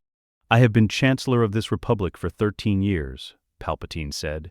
His voice was different now, lower, stripped of the grandfatherly timbre, carrying the resonance of something that had lived much longer than 13 years. I have guided it through a crisis that it was not equipped to survive on its own. The corruption, the inefficiency, the fundamental inability of a representative body to make the decisions that civilizational survival requires, I did not create those problems. I simply understood that they required a solution the Republic was incapable of providing for itself." He looked at Anakin. "The empire I would have built was not tyranny, it was surgery. Performed on a patient that didn't consent," Shakti said. From the left, "Patients rarely do," Palpatine said. "That's why surgeons don't ask." "That's enough," Mace said. He had his hand on his lightsaber. "Not drawn, positioned. The difference mattered. This ends here, Palpatine. The Senate is receiving the full intelligence record as we speak. Every communication between you and Dooku, every financial route between the Sith accounts and the Separatist droid foundries, every clone chip specification, every order." His eyes were flat and certain. "There's no version of the next 10 minutes in which you leave this office as Chancellor." Palpatine looked at him. Then he smiled. It was a small smile, contained the smile of a man who has been waiting for a specific moment to arrive and has recognized its arrival. It reached nothing above his mouth. "Master Windu," he said, "you are, as you have always been, the most straightforward person in any room you enter. It is simultaneously your greatest strength and your most reliable limitation." He looked at the interior door behind him, the one Anakin had identified on entry, the exit to the maintenance corridor below. "I wonder, have you considered that I may have anticipated this conversation?" The interior door opened. Not from the inside. From the corridor beyond it, 2 red guards entering at pace, and behind them, moving with the distinctive fluid precision of a man who had spent his entire adult life ensuring that every room he entered had been prepared in advance, Count Dooku. Obi-Wan's lightsaber was in his hand before the door had fully opened. Anakin didn't move. Dooku stopped just inside the doorway. His curved lightsaber hilt was at his hip, not drawn. He looked at Anakin with the expression of a man encountering something his intelligence briefings had not prepared him for, and his intelligence briefings had always been exceptional. "Skywalker," Dooku said. His voice carried its habitual aristocratic precision. "You've been making changes." "Count," Anakin said. "You're late." Dooku's eyes narrowed fractionally. "I beg your pardon. You were supposed to be dead 3 days ago," Anakin said. "Geonosis. In a timeline that didn't happen, you and I fought in an arena, and I took your hands and Palpatine told me to kill you, and I did it because I thought it was justice." He paused. "I've spent 3 days wondering whether you'd come, whether Palpatine would pull this thread." He looked at Dooku with the patient attention of someone who has had this conversation in his head and is now having it in a room. "He told you that I'm the variable, that I need to be removed before I can destabilize the contingency further." Dooku was very still. "He told you," Anakin continued, "that I've lost my connection to the dark side, that I'm a Jedi again, operating within their restrictions, a known quantity fighting within predictable parameters." He held Dooku's gaze. "He didn't tell you what I actually am, because he doesn't fully know yet." A pause. "But you can feel it. Right now, you're feeling it and it doesn't match the briefing." Palpatine's smile had not moved. He was watching this with the attention of a man at a performance he has produced, reading the audience, noting which moments landed and which required adjustment. "Whatever you believe you are," Dooku said carefully, "you are one man. Against myself, the Chancellor's Guard, and whatever additional assets." "Maul is in the building," Anakin said. The smile on Palpatine's face stopped being a smile. It happened in less than a second. The muscles around his mouth held their position, but the quality behind them changed. The performance becoming the thing underneath the performance for just a fraction of a moment. Not fear, Palpatine did not fear in the conventional sense, but the response of a supremely controlled mind encountering a variable it had calculated as eliminated. "He's in the sub-level," Anakin said. "He's been there for 40 minutes. He knows the maintenance corridor you just sent Dooku through. He's been in it." He watched Palpatine's face. "You spent 30 years treating him as a tool, and then discarding him, and the specific thing you discarded him for, the loss of his usefulness, is exactly what made him useful to me. He knows every contingency you built because he was present when you built some of them. He knows the infrastructure because he operated inside it. He paused. And he wants to be in the room when you fall. I promised him he would be. Palpatine looked at him. For the first time in the encounter, for possibly the first time in years, Anakin thought, the intelligence behind those eyes was not ahead of the situation. It was in it, responding to it in real time, without the cushion of prepositioned advantage. You planned this, Palpatine said quietly. Not accusation, recognition, not just today, Mandalore, the Council, the Senate briefing, all of it sequenced. You taught me, Anakin said. 23 years of watching you operate, every contingency inside a contingency, every exit prepared before the entrance, every piece positioned before the game begins. He looked at the man who had destroyed his life with the flat, level attention of someone who has already processed his hatred and arrived somewhere past it. I learned from the best. Palpatine looked at him for a long moment. Then he looked at Dooku. Dooku's hand moved to his lightsaber hilt. Anakin's ignited. Blue light filled the office. Dooku's crimson blade came off his hip in a single motion that was genuinely beautiful, in the way that things refined across decades of obsessive practice became beautiful. Not performance, pure economy. Every unnecessary movement eliminated until what remained was the minimum expression of maximum lethality. It found Obi-Wan's blue blade before it fully extended.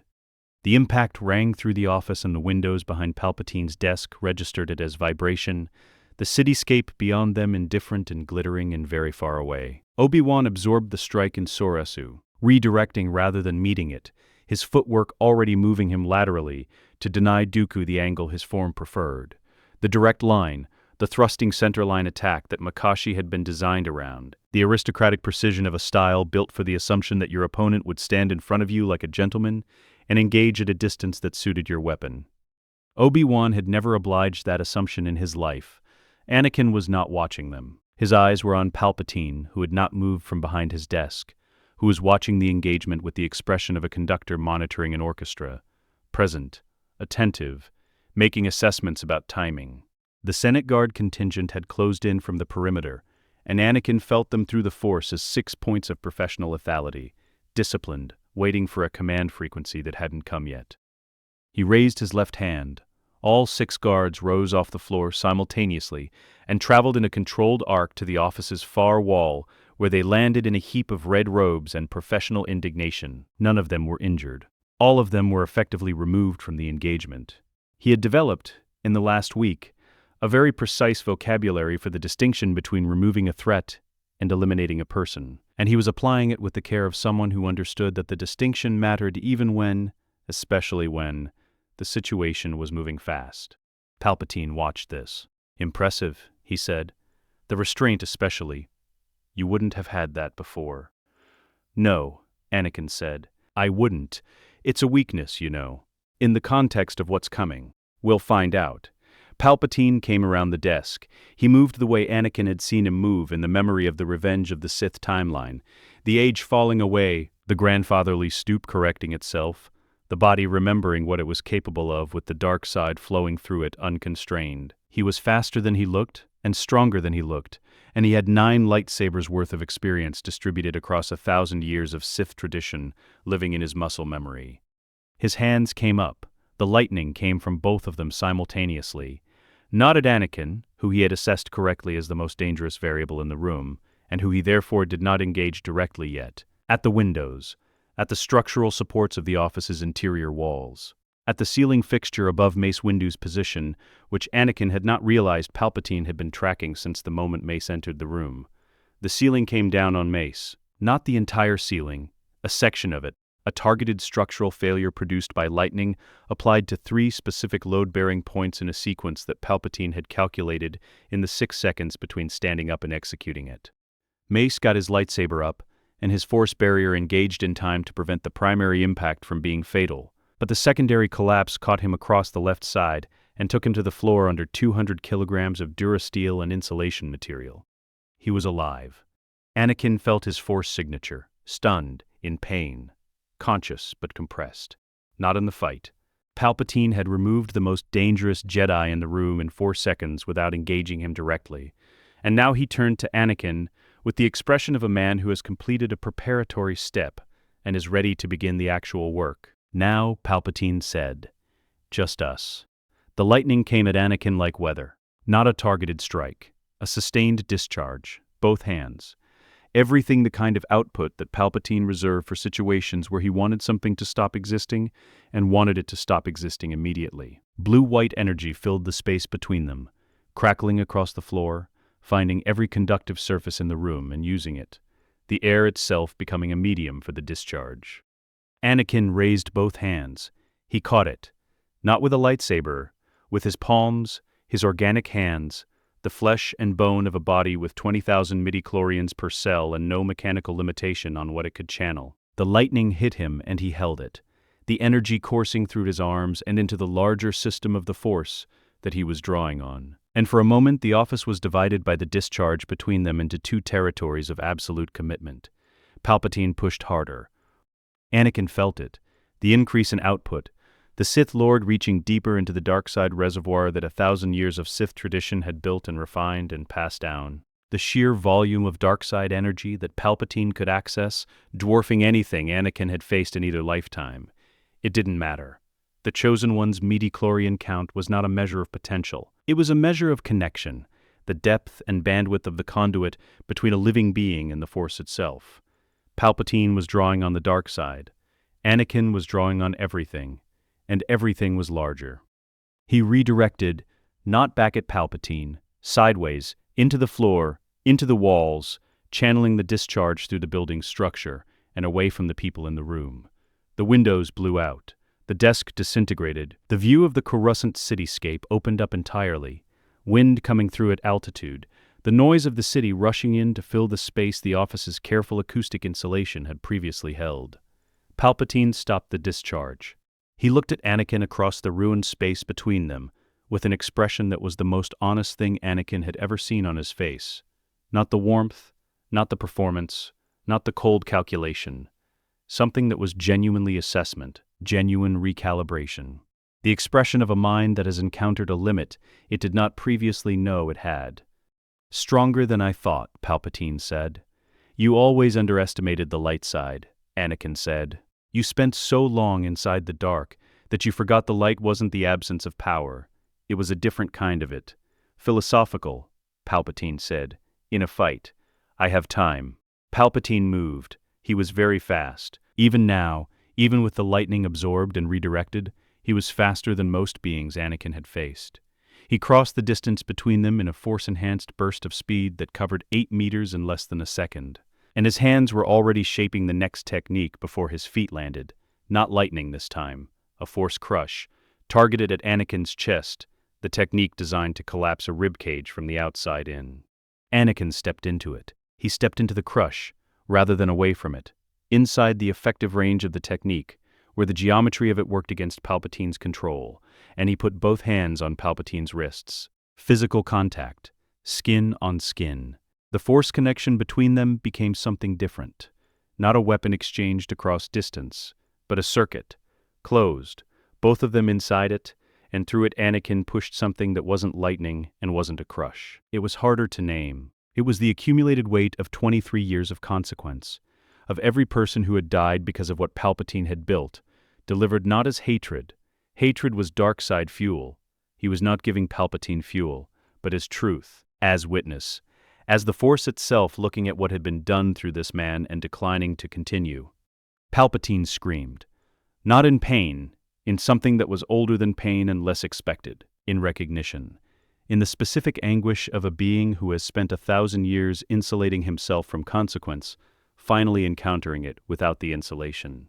He threw Anakin backward. Anakin hit the interior wall and came off it immediately, and in the space his absence created, something dropped from the blown-out window frame above, dropped cleanly, landed without sound on the ruined office floor, and straightened.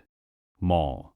He had come up the building's exterior. He stood in the destroyed office with his red blade ignited, 40 years of damage and survival, and furious patience in every line of his body, and he looked at Palpatine across the rubble with an expression that had nothing theatrical in it.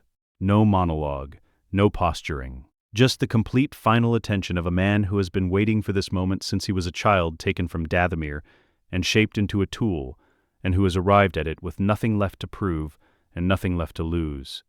"Master," Maul said. The word carried everything he had ever felt about everything that word had meant, and none of it was deference. Palpatine looked at him. For the first time in the engagement, something crossed his face that was not calculation, not assessment, not performance. It was the thing beneath all of those things. The thing that 1,000 years of Sith discipline had buried so deeply that even Palpatine himself had perhaps forgotten it was there. The knowledge that he was, in this moment, seen. Not feared, not respected, not useful. Seen by someone who had been inside his design and knew exactly what it was made of.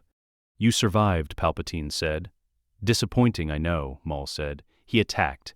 His form was not what it had been before Naboo, before the bisection, before the madness, before the years of reconstruction. It was different, raw in some places, more precise in others, the fighting style of a man who had rebuilt his relationship with his own body from the foundations and had made different choices in the rebuilding.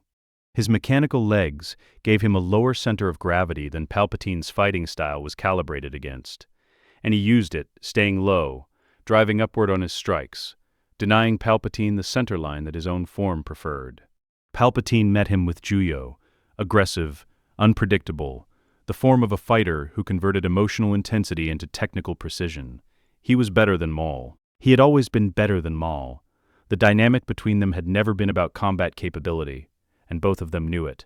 What it had always been about was will. And Maul's will, in this moment, was the most complete thing in the room. Ahsoka came in from the left.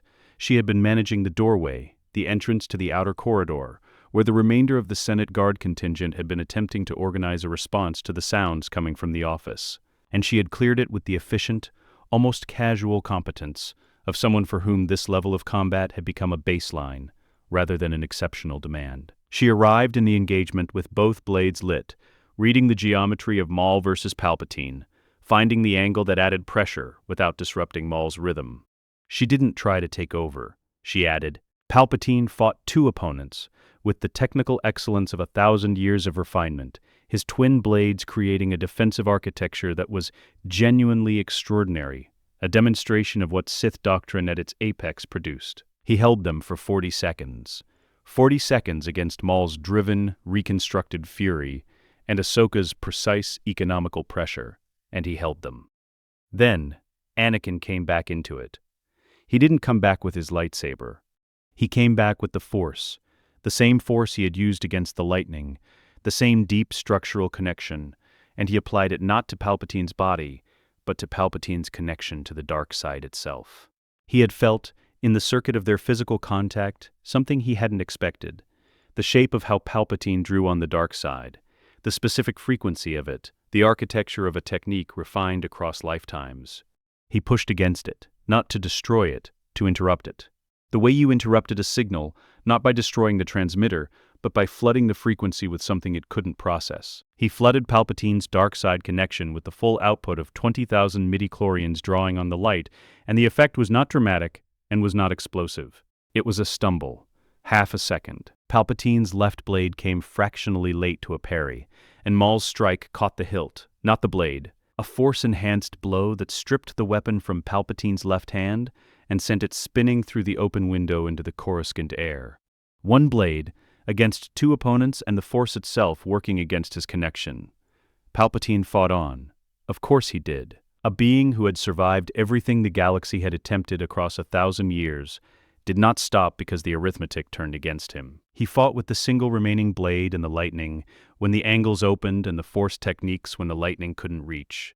And he was magnificent in the way that things are magnificent when they are operating at the absolute limit of their capability and refusing to acknowledge the limit. But the limit was there. Ahsoka found it. She found it the way she found everything. By watching, by feeling through the Force, by accumulating the data of every exchange and identifying the pattern underneath the variation. Palpatine's single-blade defense had a moment of structural vulnerability in the transition between his third and fourth strike combinations, a window of approximately a quarter second where his footwork committed his weight before his blade had fully repositioned. She waited for it with the patience of someone who had learned that the best outcomes came from hitting the right moment rather than hitting harder. It came. She drove both blades at his weapon arm, not to strike him, To strip the blade, the same approach Maul had used on the left hand, coordinated this time, her strike from below timed to Maul's strike from above, the geometry leaving no angle from which the single weapon could cover both simultaneously. The second blade left Palpatine's hand. He stood in the destroyed office with no weapons and 3 opponents and the Force working against him, and he looked at Anakin, and in his face was the complete, unperformed expression of a being at the end of what it had prepared for. "Finish it," Maul said. He was breathing hard. His yellow eyes were on Palpatine, with the absolute focus of a man who has traveled a very long road to arrive at a very specific place and has no interest in anything except what is directly in front of him. Anakin looked at Palpatine, at the man who had taken everything, who had taken his wife and his children and his body and his name and 23 years of his life, and had shaped all of it into a weapon aimed at the galaxy, who had done it with patience and intelligence and the genuine conviction that the Republic deserved what he was giving it. He thought about what came after this moment, about what Palpatine had told him in the Chancellor's performance of warmth, across dozens of meetings in this office and others, the contingencies, the essence transfer, the clones prepared in hidden facilities, the infrastructure of a man who had planned for his own death so thoroughly that death itself had become negotiable. He looked at Maul. "The Sith techniques," he said, "the essence transfer, the contingency bodies, you know where they are." "I know where 3 of the facilities are," Maul said. "The locations he shared before he discarded me. There may be others." "There are," Anakin said. He looked at Palpatine. "Tell me the rest." Palpatine looked at him with an expression that was almost admiring. "You're asking me to dismantle my own immortality. I'm asking you to choose." Anakin said, "Tell me the locations. All of them. Everything you've prepared. And this ends here, today, permanently, with whatever dignity the moment allows." He held Palpatine's gaze. "Or don't. And Maul and I take you apart until we find it all anyway." And that is a longer and worse version of the same ending. The wind came through the open windows and moved through the ruined office. Palpatine looked at the cityscape beyond the blown-out glass, at the civilization he had spent a lifetime preparing to reshape, at the view from the building where everything he had built was supposed to have become something else. He began to speak. The last facility was on Hypori, a dead world, industrial, the kind of planet that had served a manufacturing purpose for long enough that the purpose had become the planet's entire identity, and when the purpose ended, the planet had nothing left to be. The facility itself was underground, 3 levels beneath a decommissioned droid foundry, accessed through a service shaft that appeared on no Republic registry and had been maintained by a rotating staff of 6 who believed they were servicing a geological monitoring installation and who had never been told otherwise. Inside, 4 clone bodies in stasis, grown from a genetic template that was not Jango Fett's, grown from Palpatine's own cells, modified across decades of Sith biological research, into vessels capable of sustaining a Force-sensitive consciousness transferred from one dying body into another. Anakin stood in the facility and looked at them through the transparisteel of their stasis pods. They were unremarkable. That was the most disturbing thing about them, the absence of any visible sign of what they were for, the way they looked like sleeping men rather than like insurance against the death of the most dangerous being in the galaxy. They could have been anyone. Maul stood beside him. He had been here before. He'd said, during the years when Palpatine still considered him useful enough to include in certain operational briefings. He remembered the access codes. He had led them through the shaft and the sub-levels without hesitation, with the geographical certainty of a man who stores information in the part of his mind where other people store grievances, which in Maul's case was the same part. "All 4, Anakin said. "All 4, Maul confirmed. Anakin looked at the pods for a moment longer. Then he reached out with the Force and stopped the stasis systems. Not dramatically, not with any ceremony. He simply withdrew the power from the mechanisms, cleanly and completely, and the bodies in the pods went the way that bodies go when the systems sustaining them stop. And it was quiet, and it was final, and it was, in its way, the most important thing he had done in either lifetime. He stood there for a moment in the silence of the underground facility. "That's all of them," Maul said. He had Palpatine's complete inventory, extracted across 6 hours of conversation in the Senate building's secured level, with Maul present, with Anakin present, with 2 Jedi Masters taking down every detail in relay, because Palpatine was precise and comprehensive even in defeat, And the information he provided was the information of a man who had decided that if the end was coming, he would meet it without the performance he no longer had an audience for. It had taken 4 days to verify and close every location. This was the last one. Then it's done, Anakin said. Maul was quiet for a moment. He looked at the pods with an expression that was not satisfaction. Satisfaction was too simple for what was in his face. It was the expression of a man arriving at the end of a road he has been walking for so long that the arrival feels less like achievement and more like the sudden absence of the walking. What happens to him now? Maul said. Palpatine was in Republic custody. A secured facility, force suppression field, the first of its kind ever constructed and built in 72 hours by Jedi engineers working from theoretical schematics that had never been tested at scale. The Senate had voted on his detention, and the vote had not been close, because the intelligence record Padmé's allied senators had been building for 2 years, combined with Palpatine's own comprehensive confession, had produced a case that left no viable position of defense. He was alive, he was contained, he was, for the first time in decades, exactly what he appeared to be. There'll be a tribunal, Anakin said. The Senate is still working out the legal framework. There's no precedent for prosecuting a head of state for being a Sith Lord. He paused. Padmé is on the committee drafting the charges. She'll make sure it's thorough. And my role in it. Witness for the prosecution. Bail Organa has already confirmed your immunity agreement covers testimony. You'll need to account for Shadow Collective operations separately. Bo-Katan's government is preparing that case, and I can't help you with it. He looked at Maul. I told you going in what I could offer. I didn't promise you clean hands. No, Maul said. You didn't. He looked at the empty pods. You promised me the room. You were in it. Maul said nothing for a moment. Then, it was enough. He said it with the flatness of a man making an honest accounting rather than a sentimental one, and it was the most genuine thing Anakin had heard him say. They left the facility.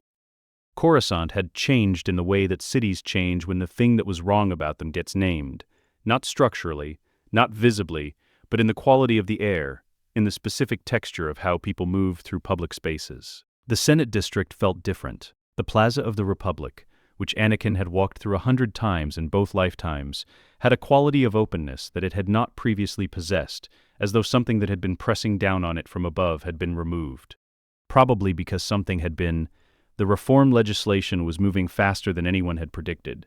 Padmé had been working 18-hour days for 2 weeks, and Anakin had been bringing her food at midnight and sitting with her while she reviewed amendment language, and not pretending to have opinions about legislative process that he didn't actually have, which she had told him was the most useful thing he could do, and which he had accepted as the honest assessment it was. He found her on the Senate building's eastern terrace, at the end of the 4th day after Hypori. She was standing at the railing with a datapad in her hand, and the expression she had when she was thinking about something that wasn't on the datapad. The sun was going down over the cityscape and catching the upper levels of the buildings in orange light. And she had her hair down because it was after formal hours, and she was on a terrace rather than in a chamber. And she looked exactly like herself, which was the thing that Anakin had spent 23 years in a suit understanding was the only thing he had ever actually needed from the universe. He stood beside her at the railing. She leaned into his arm, without looking up from the datapad, the automatic adjustment of 2 people who have recalibrated to each other's proximity and no longer think about the mechanics of it. Hypori, she said. Done. She was quiet for a moment. All of them. All of them. She put the datapad down on the railing and looked at the city. How do you feel? Like something finished, he said. Not the way I thought it would feel. I thought it would feel larger. Large things often don't when they're finally over, she said. The size was in the anticipating. She looked at him. How does Maul feel? Like a man who walked to the end of the road he was on and found out the road was the point rather than the destination. He paused. He'll find something else to be. He's too intelligent to stay still. Should I be concerned about that? Probably, but less concerned than about a lot of other things. She almost smiled. That's a very non-committal reassurance. I'm working on reassurance. It's a newer skill. She did smile then, fully, the smile that had nothing political in it, that was only Padmé in the absence of everything she performed for everyone else. She put her hand over his on the railing. The twins are moving, she said. He looked at her. Since this morning, she said. I didn't tell you because you were on your way to Hypori, and I didn't want. He put his free hand against her side, gently, and felt it through the Force before he felt it physically. Two presences, small and new and blazing with the particular brightness of Force sensitivity, expressed in beings who had not yet learned that the Force was something separate from themselves. Luke and Leia, alive and real and already themselves in ways he recognized from memory and from this new context simultaneously. He stood there, with his hand against his wife's side, on a terrace on Coruscant, with the sun going down, and the darkness that had lived in him for 23 years as a second heartbeat was still there. It was always going to be there. He understood that now. The same way you understood that a scar was permanent. But it was quiet in a way it had never been quiet before. It was quiet because there was nothing for it to feed on. The fear was gone. The fear of loss, the terror of the visions, the desperate grasping at power as a substitute for the helplessness he had never known how to sit with. It was gone because he had already lived through losing everything, and he had come back from it. And he was here. And what was here was enough. More than enough.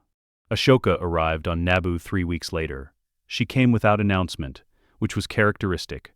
She landed a small transport in the villa's private bay, walked through the garden with her sabers on her belt and her hands free, and found Anakin sitting on the grass in the late afternoon, with Luke asleep in a carry cradle beside him, and Leia, who was not asleep, examining her own hand with the focused, slightly outraged concentration of a person encountering a new phenomenon and finding it insufficiently explained.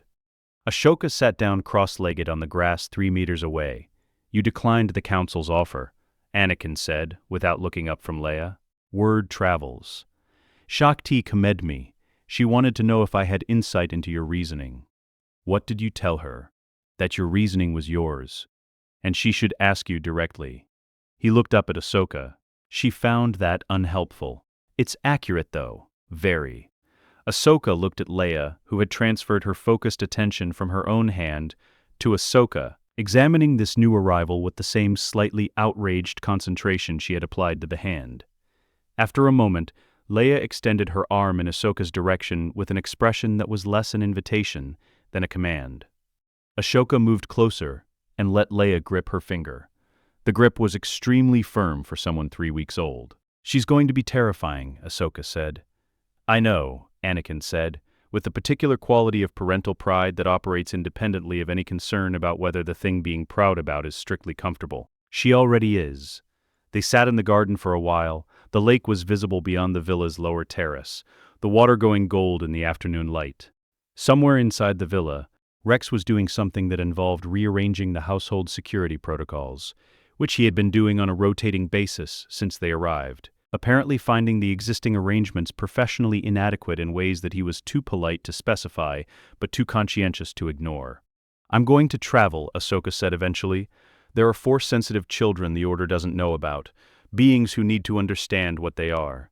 Someone should find them before they find out the wrong way." She paused.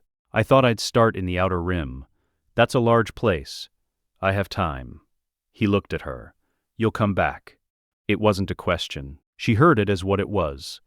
Not a demand, not an appeal. A fact stated by someone who intended to be here when it was true. "I'll come back," she said.